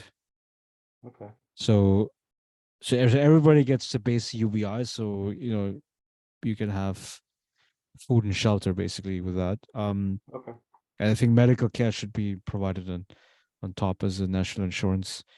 So you get the basic necessities, hmm, but you don't get a nice life. So I do think that people want more than the basics. I think it is a fair assumption. I mean, people do want to go on a vacation. People do want to buy nice presents for the family and whatever. So so there would still be not a compulsion. Now it's really an incentive, right? Because voluntary work. Yeah, yeah, so because in the old yeah, system it would be a compulsion because welfare is hard to get, right? yeah. So now it will be an incentive to do the Okay, social that necessary makes sense. work, and then what would happen is the social necessary work, the wages of those activities would increase Mm, relative to the status quo, right? Because uh well, precisely because people have the exit option, okay, right? Because they can say, I don't want to work for anybody. So yeah. then you basically, so let's say, okay, the extreme example, the garbage collector, right? So everybody Mhm. knows as Dirty long work. as it's not automated, I mean, the garbage collector is socially necessary because nobody wants to drown garbage on the street. So, so if imagine like, okay, you do the UBI and then the first crop of people in the garbage department, well, okay, I quit my job because I don't want to stink, right, the whole day. Um, so you don't have the garbage collector. So basically, the waste removal department in that case is forced to increase. Well, increase the wages and of course increase the waste removal fees effectively for the population. Okay. And it would be raised up to the level where you can find that labor. Supply demand, yeah, Yeah. I of mean, the price, I guess. Okay. Of yeah. And then somebody will do it. I mean, I'm sure somebody will do it. course, yeah. I mean, You and know, in Germany, the McDonald's, they get good pay. And they still do the work, you know. They're very high pay. German McDonald's. Just throwing it out there compared to American McDonald's. So yeah, yeah, and you're obviously right. people are still going to the Yeah, McDonald's. So, I mean, it's not like the prices are like 5x what we have here, right? right. So it's Low still wages. it would still be. I mean, there's still a market logic Mhm. that is operating. Now, So the way I always see UBI is preventing this race to the bottom of the bottom. That there is this UBI as a basic minimum guarantee that market forces cannot drive it down to attack people's subsistence or attack people's livelihood. That there would be some threshold that it cannot go. You know, there's a race to the bottom in the to certain professions and jobs, and then the idea of UBI is to kind of have this safeguard, or every person should start out with $700 a month, and not a zero, every month, right? That's how I understood it, right? So that's a basic UBI discussion people yeah, often I have. mean, it's like Andrew Yang Yeah. says, capitalism Mhm. doesn't start at zero, right? Yeah. Uh, but well, because I mean, like, so this goes back to this inequality issue, right? So if Yeah. if you're the son of a rich person, then yeah, you definitely don't start at zero, right? I mean, it's quite interesting because Warren Buffett. I mean, like he has a bunch of like grandchildren, um, and he says, no, I don't pay them a lot of money. But then he's like, yes, but I do fund my grandkids' college education. So I Mhm. mean, think about even that one piece of financial advantage, right? It's a cumulative Basically, advantage. Yeah. where Yeah. basically his grandkids are for sure graduating debt free, right? And the amount of opportunities that are in front of you is going to be much bigger if you're debt free. I mean, certain jobs that you have to take because you have the debt, right? Because it pays the bills, and versus I guess like some like risk taking entrepreneurship. Like I open up my own cookie shop where I sell my own cookies because I'm really, fascinated about developing the best recipe for it, things like that. Um, and that level of risk taking becomes possible because you don't have debt from college. Uh, Now, I'm not saying everybody does it this way, but I'm just saying that there are certain advantages that is built in by not starting at zero because you have family resources. Um, and yeah, it's good. It's good to have these family resources, but given the fact that not everybody has it, so then okay, well, then the state yeah. would have to provide some minimal resources Right. um, out of common tax revenues. Mhm. So, uh, okay, so on the point of the citizenship law, I mean, Okay. Germany, right?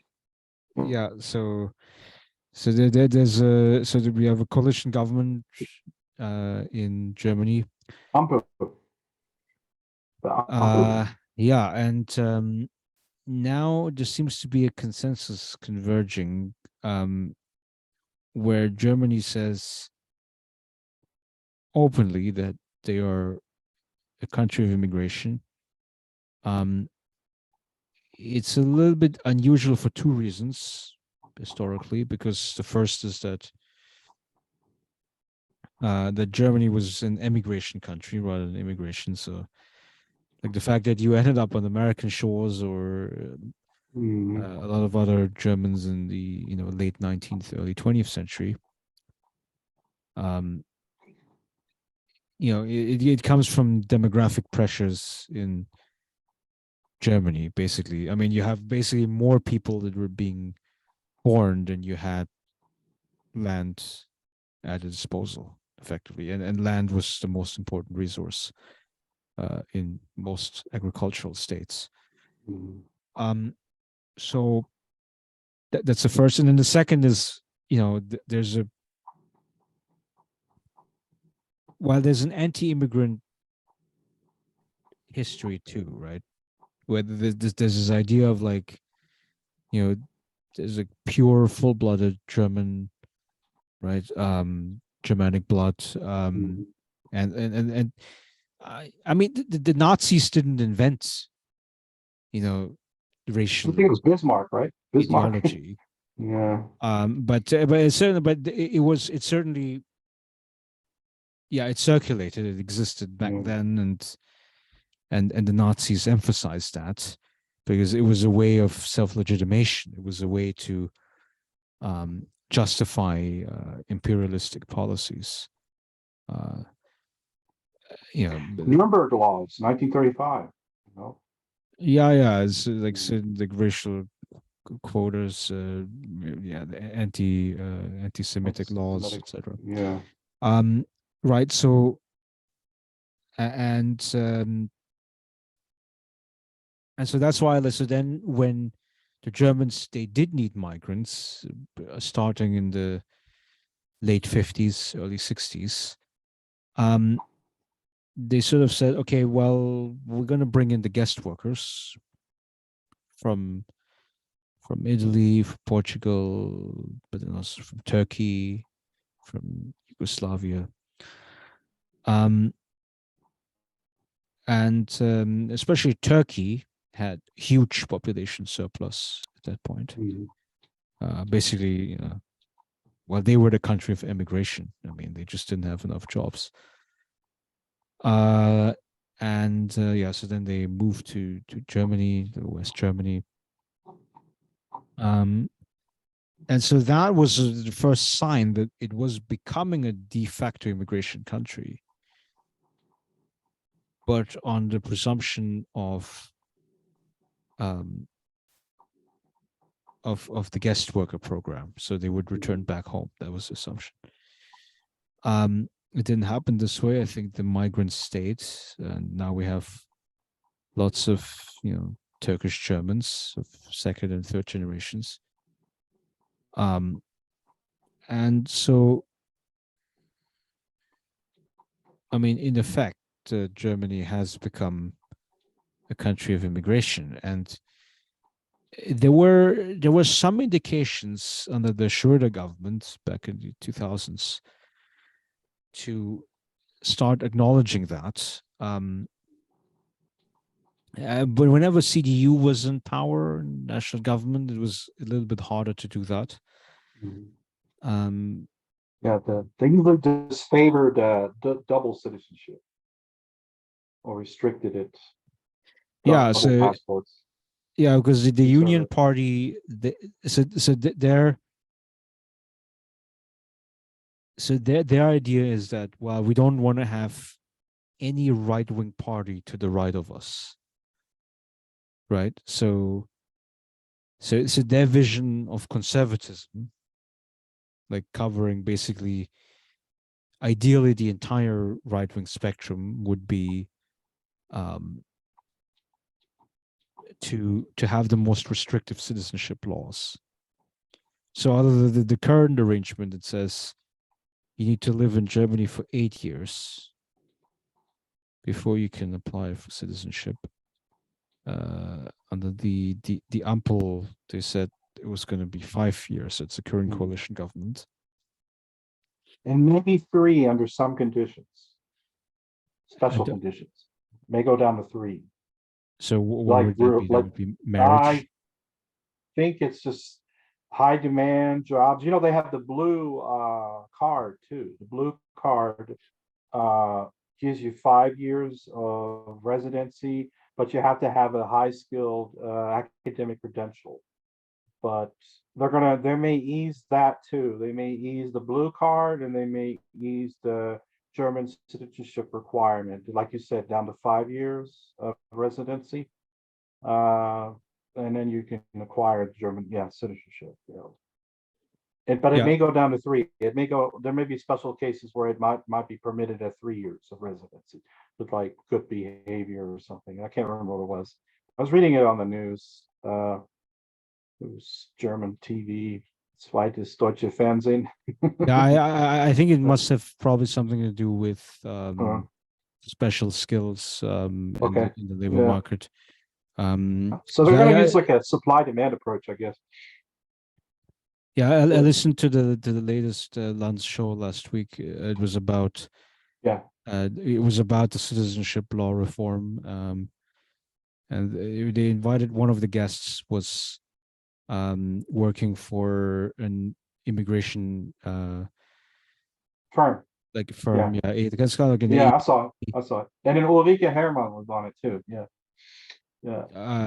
I believe so. Yeah. So and Yeah. it was talking about like what were um the benefits of migrating to Germany for many migrants. What were the drawbacks? Um, and I think one point that they were converging on was um yeah You're right.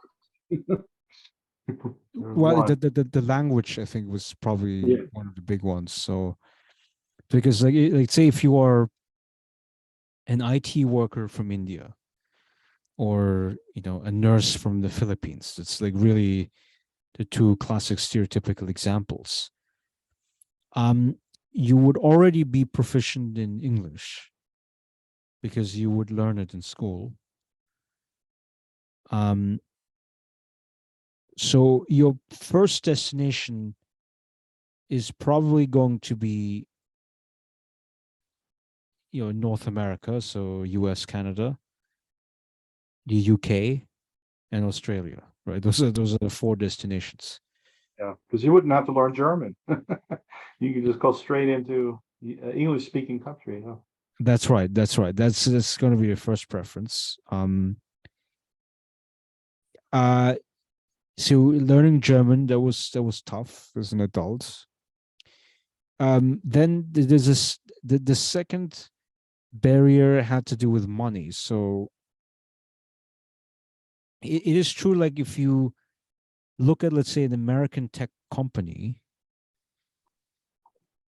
they would be paying you the highest, I believe, of basically all the countries you could select for. Mhm. Um, but we have a smaller welfare state.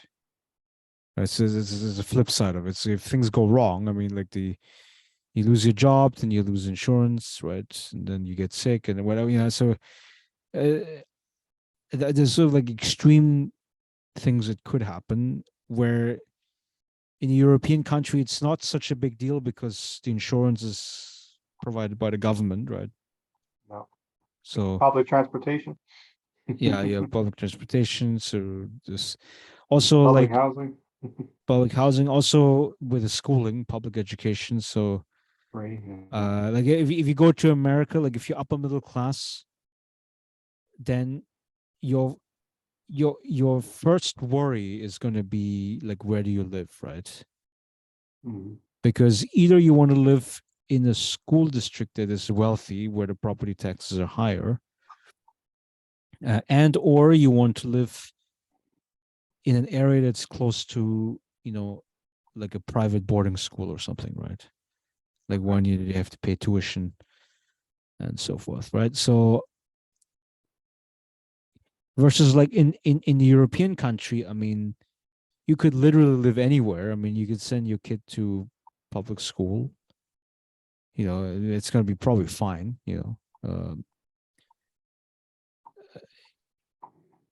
Well, I don't know. I mean, I talked to some Austrian friends,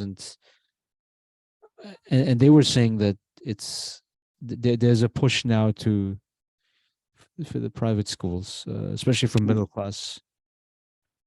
middle class parents. Because I mean it's complicated because it's about class, race and ethnicity, right? Mm, Because I guess the idea is that if you have too many working class kids of immigrant, meaning non-German speaking backgrounds, then there's a fear among the German speakers parents that their kids will not learn standard proper German. So then they say, okay, well, but I want just my go. Mhm. yeah, I want my child to be, whatever middle class bourgeois like me. So I'm gonna pay some, private Sure. school Um, to to teach my kids basically. And so there's, I mean, it's a mixture of like race and class interacting together, which is basically driving people towards private education, um, mm, which is can be problematic. Now, I understand like narrowly from the self interest of the kid perspective, mm, but I was just thinking. I mean, like for instance, like in Sweden, we know that the gang violence is in some of the big cities like yeah, Malmö, for instance. Stockholm. Mm, Yeah, is completely out of control. yeah. Um, because there's a disconnect because you have the government policy which is okay, we welcome refugees, we welcome immigrants, right? We might even give them citizenship, we give them welfare, right? That's on the one hand. And then on the other hand, you have the local community who's like, no, I don't want to deal with that. So then you have the white flight phenomenon, which we have in America too, Mm, but in Sweden they have this, like the, the domestic people population that basically moves out into neighborhoods where they can be among themselves. mm. And then you Political have self-segregation, huh? I yeah, guess. and then you have the ghettoization, right? Yeah. So once you have the ghetto built up, and then uh, lack of investment, lack of jobs, and then you start seeing drug dealing, and then oh you get on my turf, so then I'm gonna have to shoot you, so you have shooting Ah, violence and things like that. yeah. So um and then the first gut reaction should be, well, I mean, shouldn't we have more policing in those areas? But then it's quite ironic because like if you have like very high gang violence areas, then the police become scared themselves. So they're like, well, okay, I don't really want to go. I don't really want to police the neighborhood, right? Mm, Or they might go in like, but only if it's like for like a big crackdown or something, right? Like in yeah. huge group. Um. So, but then okay, well, then if you don't have any law enforcement, then You got situation anarchy. worse. Yeah. I mean, so yeah, so Um, that's a very troublesome urban situation with the segregation, obviously. Um. I, but you know what's interesting about Europe is I think gun violence is substantially lower than compared to the U.S. I think we agree there. Gun related violence. At least they have less guns in circulation. I think statistically in the U.S. it's just enormous. So that may be only one. When you think about crime, you know, there's less guns. So there are guns, but less guns. Yeah, Statistically, I yeah. think. I Yeah. know in the UK, for instance, I mean, it's so difficult to acquire guns that most of the deaths that happen is like by that I mean killing deaths are usually knives, so like stabbing Yeah. usually. Um, and you cannot stab as many people as you could kill with a semi-automatic rifle, right? Um, Mm, uh, but then one of the things I do find noteworthy, which I experienced in the UK, which I don't experience as much in America, is the level of public drunkenness, Hmm. right? So, because I mean, in America, it's sort of like it grew out of like Puritan ideology, right? Where the idea is like, well, okay, we don't allow public drunkenness, like that's why you see people who are drunk. I mean, they carry the wine bottles Brown in bag. like the brown bag, right? Yeah. So it's supposed to No hide it. open container laws in Texas, so can't drink it openly. Uh, Right. So you have to drink it in the building, basically. You have to be you know, indoors. Yeah. you got yeah, it has to be closed. Uh, so that's very different from Europe. Europe you can drink often in trains. I mean, it's taboo, but Germany, Austria, every restaurant has access to it. And it's a public, I guess, consumption thing.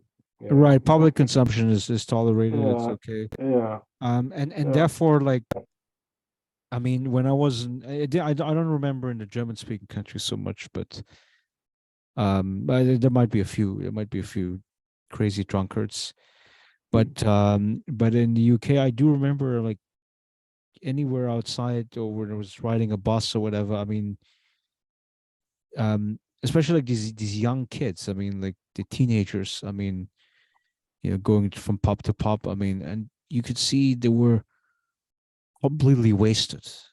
Mhm. I mean, this like I mean, completely wasted. I mean, really in the sense of like like you'd see the eyes are sort of like half shut, right? I mean, they're sort of like uh sleepwalking to some extent, right? Yeah, Um, and that's quite interesting because you don't see that in America happening that much, right? yeah. Um, you There are know, liquor stores. There are liquor stores. I mean, so it may not be happening in public, but it may be happening behind doors. So alcoholism, I think, is also an issue in the US, but you're right. I think the magnitude is not compared to what happens in Europe. I think I saw some statistic, like I think the most alcoholic country is Ireland, no? Or maybe Germany, beer yeah, consumption. yeah. Why I I'll know have to check. the Czechs Okay. they consume lots of beer, uh, Okay. and Baltics. and Okay. and, Okay. the Irish, I mean, Okay. they tolerate lots of drinks. Because I mean, obviously, like we have a big, Irish American community here, and Yeah. they, and even they themselves joke. I mean, a lot. It's like, yeah, of course, you're Irish. We can drink a lot. We Mm, can handle the drink. mm. Um, I was wondering. I mean, how much of that has to do with um with the weather, right? As I was just for a short trip in Dublin, like for 3 days or so, Mhm. and it was overcast most of the time, almost all the time. Sometimes you had some sunshine rays coming through, but that was rare. Um, and it was either overcast or it was raining, right? Often within the same day, right? It's like, um, and I just don't think that this is good for you, from Mentally. a from a mental health perspective. I think that you need the direct sunlight access, sunshine access. Um, just to lift up your mood to a certain level, because I think so. The main benefit of sun exposure is vitamin D, which you can also get from like fish, right? But you get it in largest quantities. You get it from the sunlight, usually shining directly on the skin. Um, and Yeah, and vitamin D. I mean, it's linked to a lot of things. I mean, immune health, I think, is the most important aspect. So like studies about like COVID infection, severe disease. Vitamin D shortage was sort of one of the main predictive factors, correlations Hmm. to severe cases, and that's for any respiratory tract infections. Um, so yeah, so you need sufficient amount uh, of vitamin D, and I think the sun exposure is quite important. I mean, I was listening to one of the wellness podcasts by Andrew Huberman, and his advice is like when you wake up in the morning. I mean, the first thing you should do actually is to catch the sunlight. Hmm. And so, what Okay. does it mean? It just means like go outdoors for a walk, effectively. I mean, or if you go for like a jog or something, right? Like just be outside where um well, I mean, of course you don't look at the sun directly, but just just be outside where the sun is, you know. So it's and then when you because when you see, you know, through the reflection the sunlight, um it it basically gives you energy. It kind of wakes you up, right? um that's why one of the pieces of advice also, like when you want to fall asleep at night, is like to make the room as dark as possible, Hmm. Yeah, right? I do that. Yeah, so the shades down or whatever. So um yeah, because it's the light exposure that sort of regulates the sleep wake cycle, right? So substantially. Hmm. um Hmm. yeah, okay. Is there anything else you want to say about the Citizenship? no, No, I no. mean, um yeah, I mean, so I like the idea of like the dual citizenship, the way Yeah, yeah, of course. um Uh, it I mean, for Germany, they would enormously benefit from it. From, having so many different assets and different connections, and it always is beneficial. So I I guess the right has this fetish for nativist thinking and restricting citizenship, and it's their number one issue. Anti-immigration. It makes up the populist right, and so I guess the right wants to maintain this um, pluralism, anti-multicultural, and anti-double citizenship. So, and then, Germany has a long history that goes way back, I think.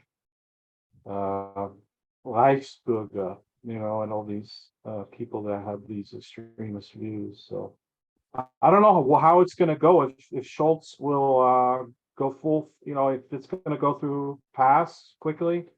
It should, because they have the majority in the Bundestag. Uh, so we'll see what happens. You know, Dual citizenship will be a well, what thing. makes it so complicated is because there's the FDP in the coalition, that's the Liberal Yeah. Party.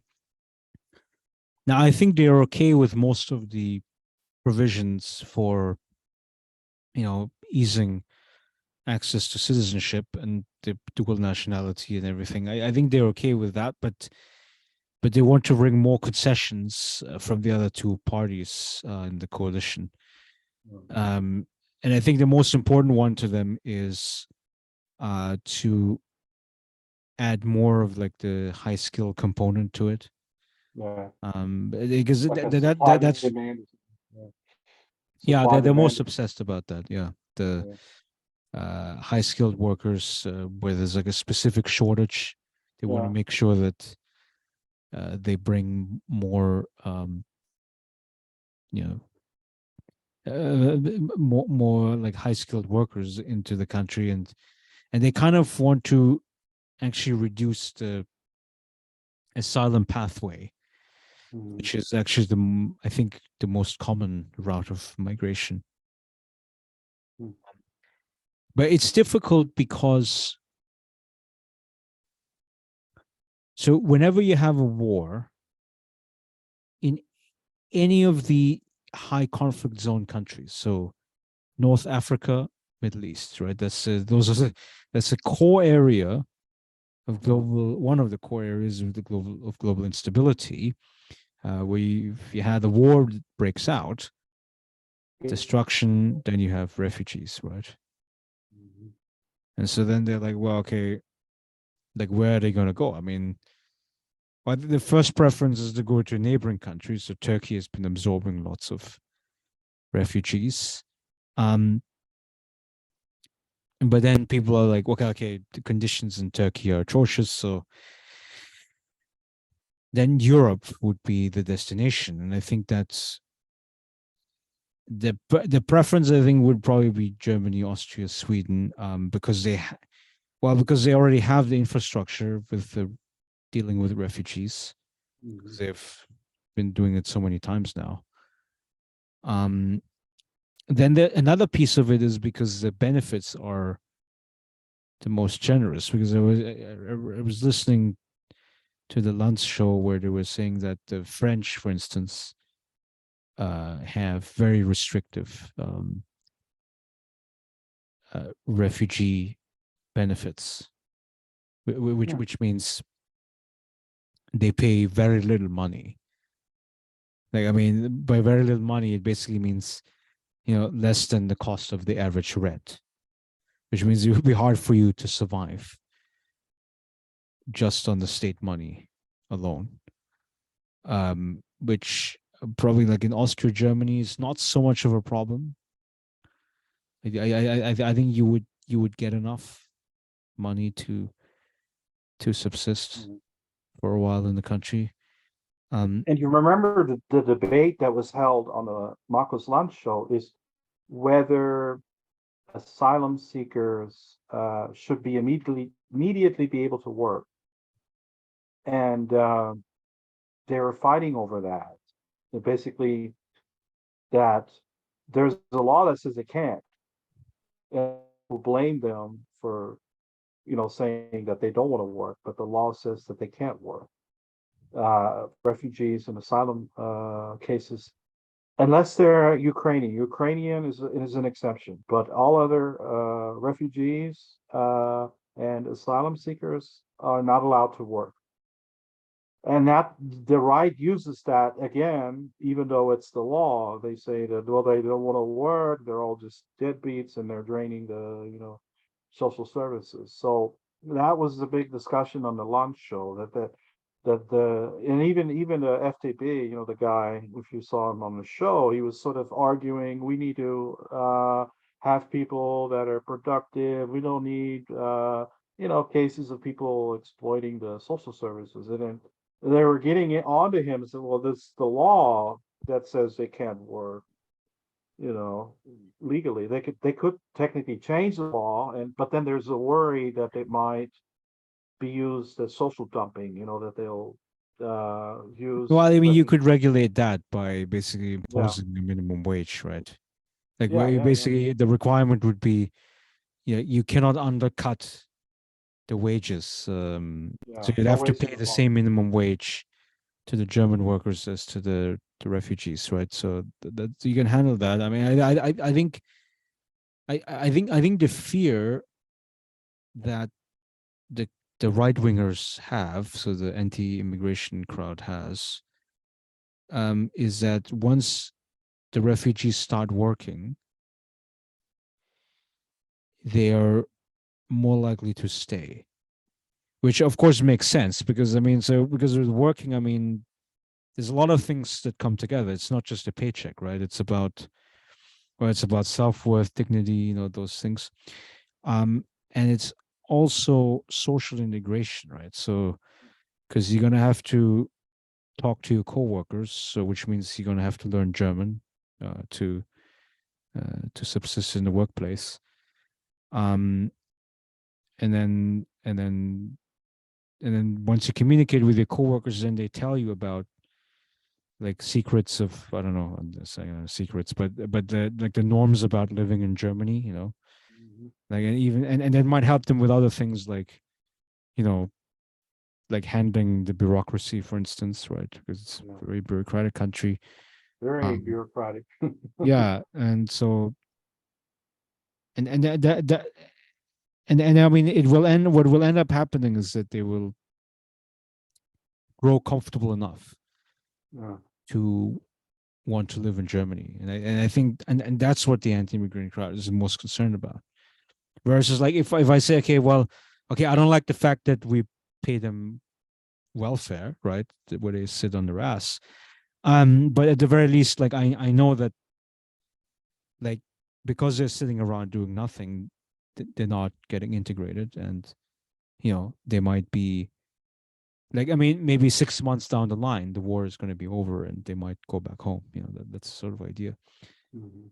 Um, and I mean it's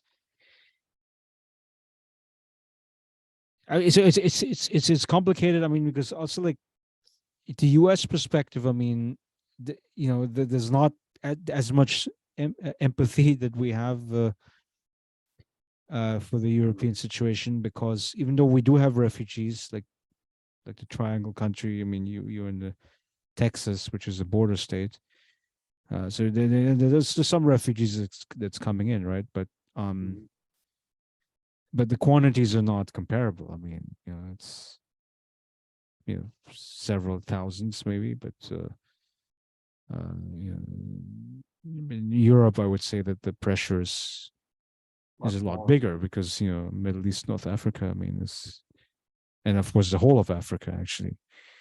Um, Yeah. so so I think I think the pressure on the population side is probably bigger uh, for Europe than let's say North America. And Ukraine. Yeah. War.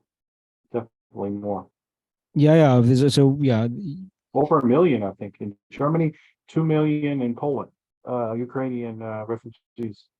yeah, and it's very interesting the logic that the government uses for the Ukrainian refugees, where they say, so Ukraine now has EU candidacy status, right? Now it's still far away from getting EU membership, but the direction for the country is pretty clear now. And then to the extent that they're getting work permits, which I Mhm. believe is a European Union directive. I don't think it comes from the Yeah. German government because I think Yeah, because they I can think work. They can work. anywhere within the EU, right? Yeah. So They uh, even get the same exact social benefit that Sphere, I think. I think there's no discrimination, but it's basically they get the same thing as a unemployed European German or an Austrian, unless Austria has a different standard. But I think in Germany it's the same as you get the same benefit. If no reduction or anything, there's no penalty because it has to be consistent with EU law. I think it has to, as far as I recall. But again, like you yes, said, it was a directive by EU Commission, I think. by the EU What was the Commission, law correct? Yeah, on the yeah, line? yes. Yeah, And that see that's quite interesting, right? Because it would have to be a European country where the EU would be open to take people in. And if you're not a European country, then then there's less willingness and less openness to it. So, uh, right. So it raises this issue of well, what's the core, what's the periphery, and yeah, that's it. and Bulgaria is a new periphery, I guess, or yeah. some other So country. recently there was a EU discussion about the Schengen membership for three of the EU countries: Romania, Bulgaria, Croatia, and Hmm. nobody has raised opposition to Croatia, so Croatia will join for sure. But then with Romania and Bulgaria, I mean, it's the Dutch and the Austrians Hmm. who are raising the objection. Um, and I don't know what formality that they're using, which effectively is an excuse. Maybe Um, corruption or something. I think I yeah, could be something wrong. something about the institutions, yeah, that or they don't comply with the law, whatever else. Yeah. But I I don't know. I don't think there's a good case for it. I mean, Austria is also one of those countries where they they want to delay the access to the labor market for as long as possible for the EU Hmm. Okay. nationals. That so because there's one loophole that the European Commission grants, which is if you have a new member state, you can apply for an exemption for 7 years upon membership to for those nationals to access the labor market. So, for instance, so Romania, Bulgaria joined 2007. So, the Austrians applied for the exemption. So they would only allow from 2014 onwards Hmm. the full access to the Austrian labor market. So you can only get a delay effectively. I mean, Hmm. you can't prevent those nationals eventually from joining the labor market. But it's like, you know, why would you organize the delay anyways? I mean, I mean, is the argument, well, our labor market isn't big enough, and you're going to steal the jobs from the locals. I mean, I think that's always the argument for the restrictive immigration argument. Uh, if you look at like Oscar Lafontaine, who's one of the leading left Left wing. Yeah. politicians, Left party. Yeah. from Saarland, and he's very much anti-immigration. If you Hmm. listen carefully to his positions, He's married to Sarah Wagenknecht. to Yeah. Wagenknecht, yeah. Yeah. Um, Yeah. She would. They shifted a little bit to the right now, or yeah, she it's did. Yeah. quite interesting because like so AFD is anti-immigration because they Mm. like for obvious reasons, like they want basically they only want German babies, they want German women to have more babies, and they want fewer refugees, which is a classic right wing perspective. Um and then the Lafontaine perspective is it's not anti-immigrant, it's pro-worker, specifically pro-German worker, Mm. right? So the argument is, well, we have to promote the interests of the German working class, and you can only do that if labor is scarce. Because if labor is scarce, then the wages go up, right? So you can keep the labor scarce by keeping out the immigrants. That's logic. And Mm. um, now, but then going back to the Marcus Lanz thing, right? Where it's like Germany is a country of immigration. They need immigrants. So you get to a point where like if labor is so scarce, what does it mean? Well, it means that okay, you try to increase the wages, but then the prices go up. But then if the prices go up, then the demand goes down. So there's a limit to how much you can drive the prices and wages, right? So eventually, what will happen is that you have to cut back on production Mm. because you Like can. England, right? Brexit. Yeah, exactly. Yeah. You cannot find the workers, which means you can't produce anything, right? So you have to produce less. So that's a way how you shrink the economy effectively. I mean, so the thing where you're hoping that that the wages would increase, which might be a short-term effect for sure, um, but eventually, if the labor shortage is so severe, I mean, your whole economy will go down. I mean, and then all of the other things go off kilter too, right? Because if your economy shrinks, then your tax revenues goes down, then your debt goes up, right? Um, but then the public services will be cut. So then you have the austerity.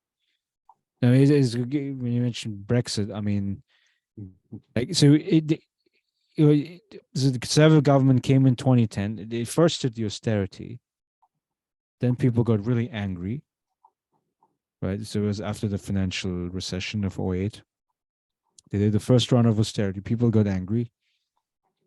The Tories then blamed Brexit as they blamed the EU. So then they had Brexit. And then now with the Brexit, they have an even worse labor shortage now. So then the economy goes down. And then, of course, they have the Ukraine war, and there was zero COVID, other things are happening. Prices go up a lot. And then they had this bad budget under Liz Truss, right? Where the financial markets started to sell off the pound. So then you had to do even more austerity. That's where they're in right now. That's the situation they're in now. They have a shortage of medical doctors because they don't allow EU doctors anymore, so they don't have doctors.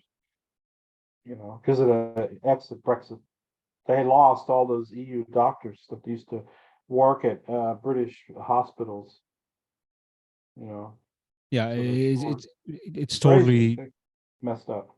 yeah, it's totally crazy what they're doing. I mean, Disorganized capitalism. yeah. I mean, they're just doing it worse and worse. And I think eventually, what will have to happen is, I mean, They'll rejoin the EU. Yeah. they'll have to go back to the EU. Now, the question is, I mean, who is going to pull that trigger? I think that maybe the current political generation, the people that got them into the mess, which like the Boris Johnson types, Mhm. they would have to pass away from the scene effectively. I mean, 20, 30 years or so. And then once, those battles can no longer be fought on the terms of the Brexiteers,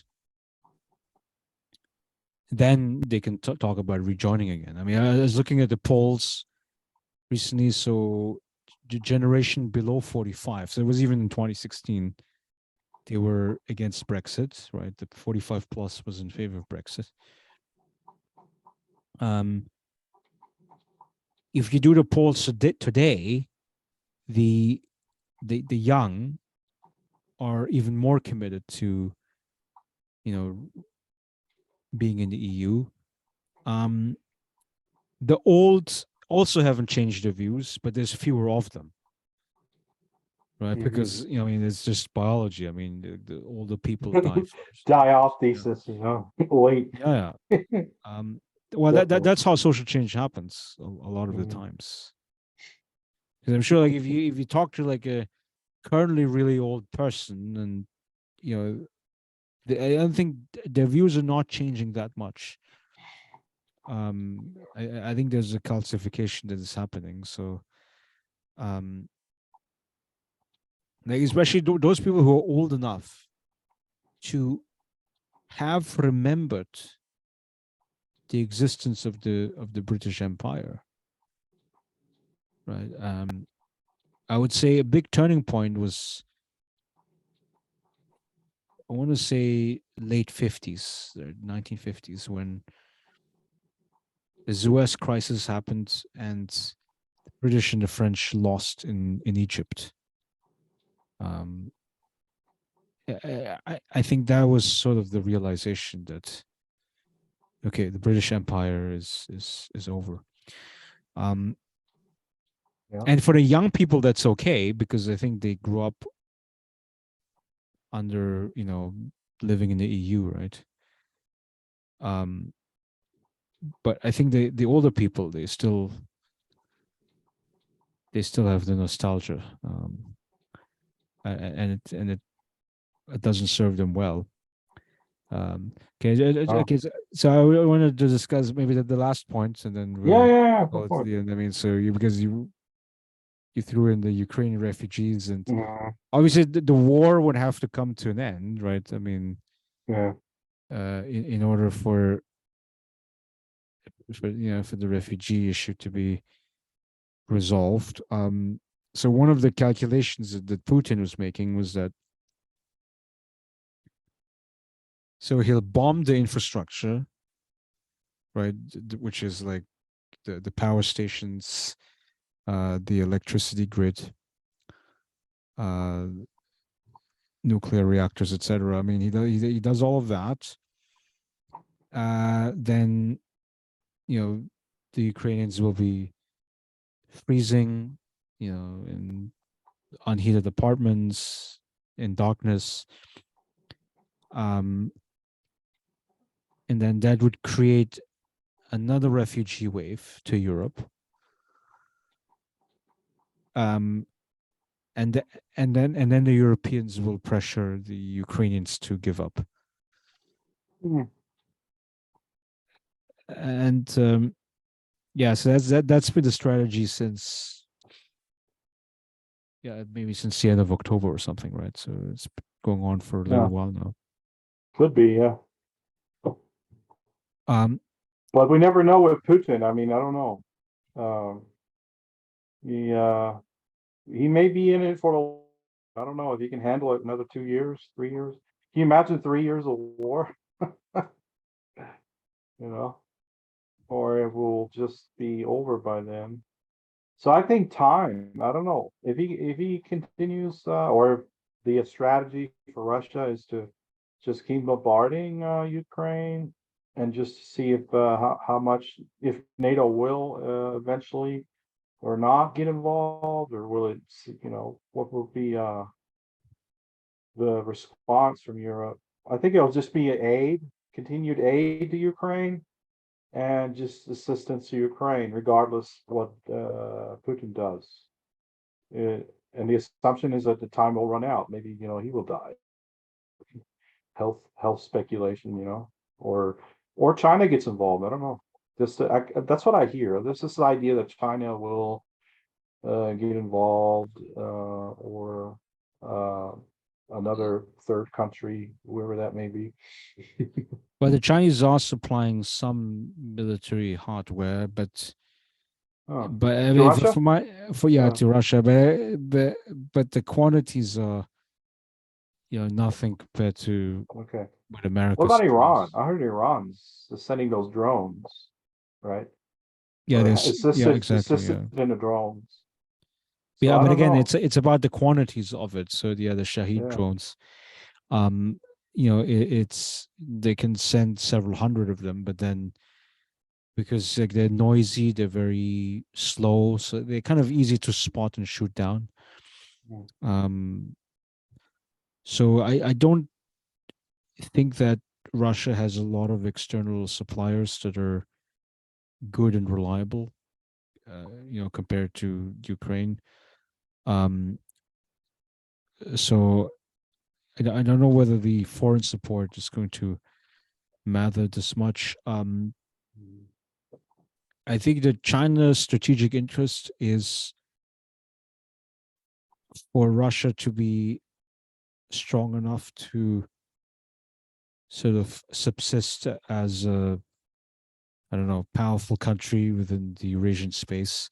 Mm. Um, Largely because China is under siege itself by America, effectively. I mean, the decision by the Trump, no, not by Trump, sorry, by Biden administration, uh, just was it was like last month or so. It was very recently when the administration decided to ban U.S. nationals from working on semiconductor projects in China.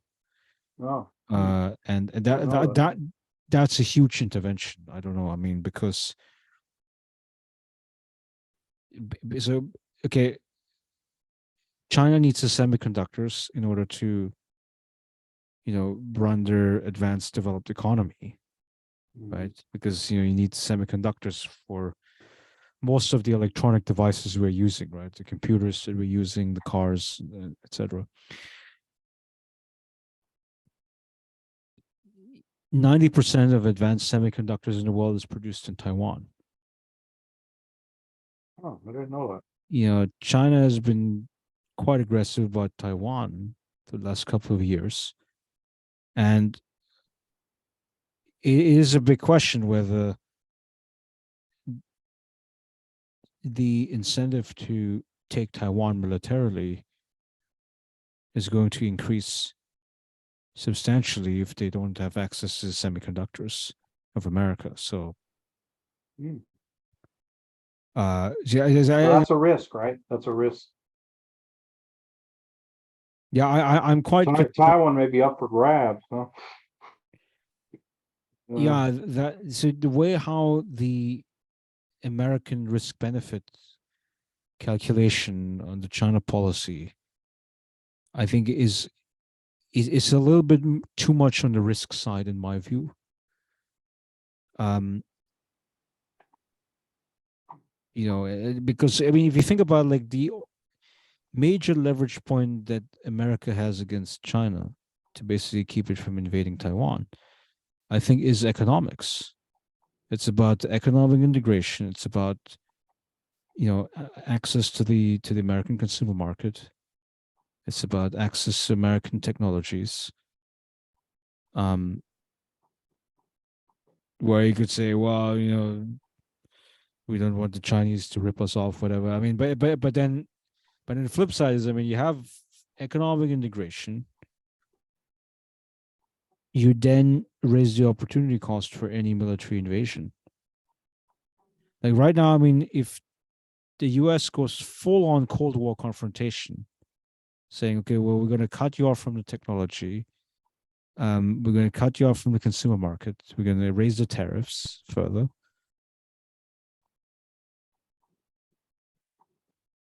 I mean, the the inhibitions that's going to be placed on China to invade is going to decrease. I mean, what's going to be the leverage point of that? I mean, the only thing that the U.S. then has credibly to contain China, so to speak. I guess by contain, I mean in the narrowest sense of preventing the Taiwan invasion. I'm not saying in terms of mm, stopping its economic development. uh, Then the only tool that they would have would be national security. It would be amping up the rhetoric. It would be basically threatening a military intervention. It would basically be, how should I say,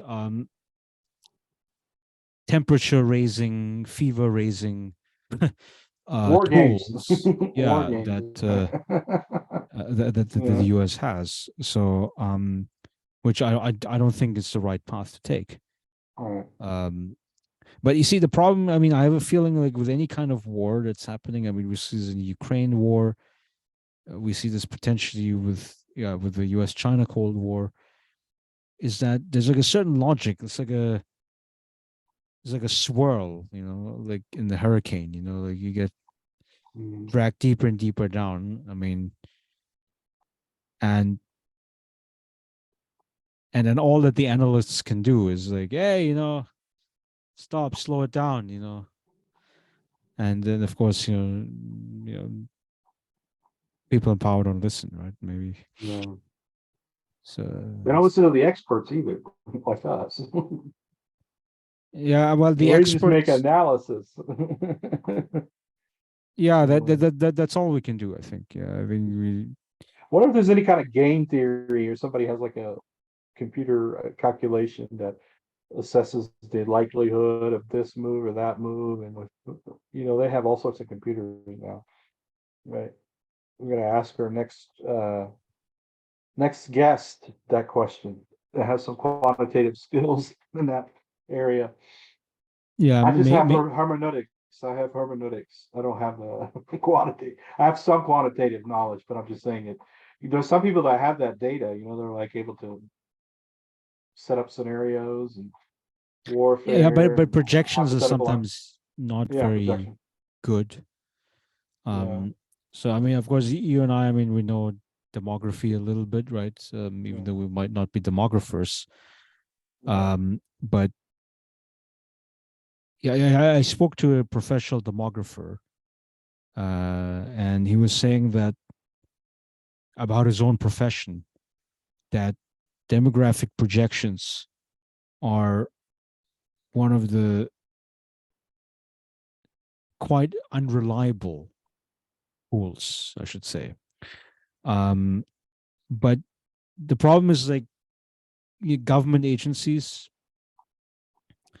and especially the United Nations, because they do these projections every year. They need to have these projections Mhm. because they need to project like how much resources they have to invest in certain countries, right? For I don't know, food aid budget. It could be things like infrastructure development. All these things. Like you need to have an idea of where the population is growing or shrinking, right? Um, so then then they hire these demographers who were trained at these top institutes, these top universities. Um, and yes, I mean they're going to put something into the computer model, uh, and then they make estimates as to what the population was going to be. But we know that these are unreliable. I mean, it's like if you said to me like China's going to have 10.7 million births last year, um, the lowest on record. I mean, previously they had usually 15, 16 million, I think. Um, and it went down by, sort of a third. Mhm. Um, yeah, if you had said this to me a couple of years ago, I don't think I would have found it credible, right?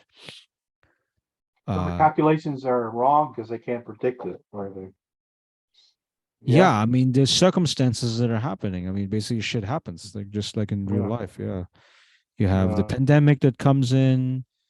You have um, too much economic uncertainty. You have the trade war with the U.S. Okay. Periodic lockdowns. You know, you have a social media generation of young kids who are addicted to smartphones. I mean, so there's a lot of contextual factors that are that are making childbearing less likely. And it's been hitting now. And I mean, there's no way how you could build it into your computer model, um, because Mhm. the event would have to happen, and then you can feed it into the model. But then it becomes a historical data point. That's not a projection, right? So The accuracy, yeah, yeah, yeah, so it makes it makes it basically educated guesswork. And I mean, of course, you and I mean, we come out of with PhDs from uh, universities, and like even we are guessing and speculating about a lot of policies and where society is going, right? You know, we supposedly being most educated people, but we can only do guesswork because I don't know, because there's a lot of factors yeah. that This influence decisions. unknown factors, yeah, it's true. You just don't know sometimes, yeah. Same thing with conflict or war. I mean, you just don't know precisely the behavior or all the possible alternative scenarios that could emerge, you know. So that's the kicker, I guess. But Yeah. Okay. On all that right. note, I think that's Uh, like all right. uncertainty. I think that's Uncertainty. uncertain. Liquid That's a liquid modernity, Bauman. yeah. That yeah. The No, he liquids called is it what, wait, didn't he call it liquid fear? liquid No. modernity. Yeah, liquid fear too. Yeah. Take the book. Yeah, liquid society, and then Yeah, and of course the risk society by Beck, right? So yeah. um Can't forget that one. yeah, so I think The we should maybe World Risk Society. Don't forget that. I yeah got another so one. Yeah, he wrote World Risk Society too. Yeah, so That one, we should dig into this like uncertainty risk topic yeah, again, for sure. I definitely. mean, for next time. All Uh, right. Thanks, okay. Larry. Well, thanks a lot. All right. Thanks, Mike. Bye.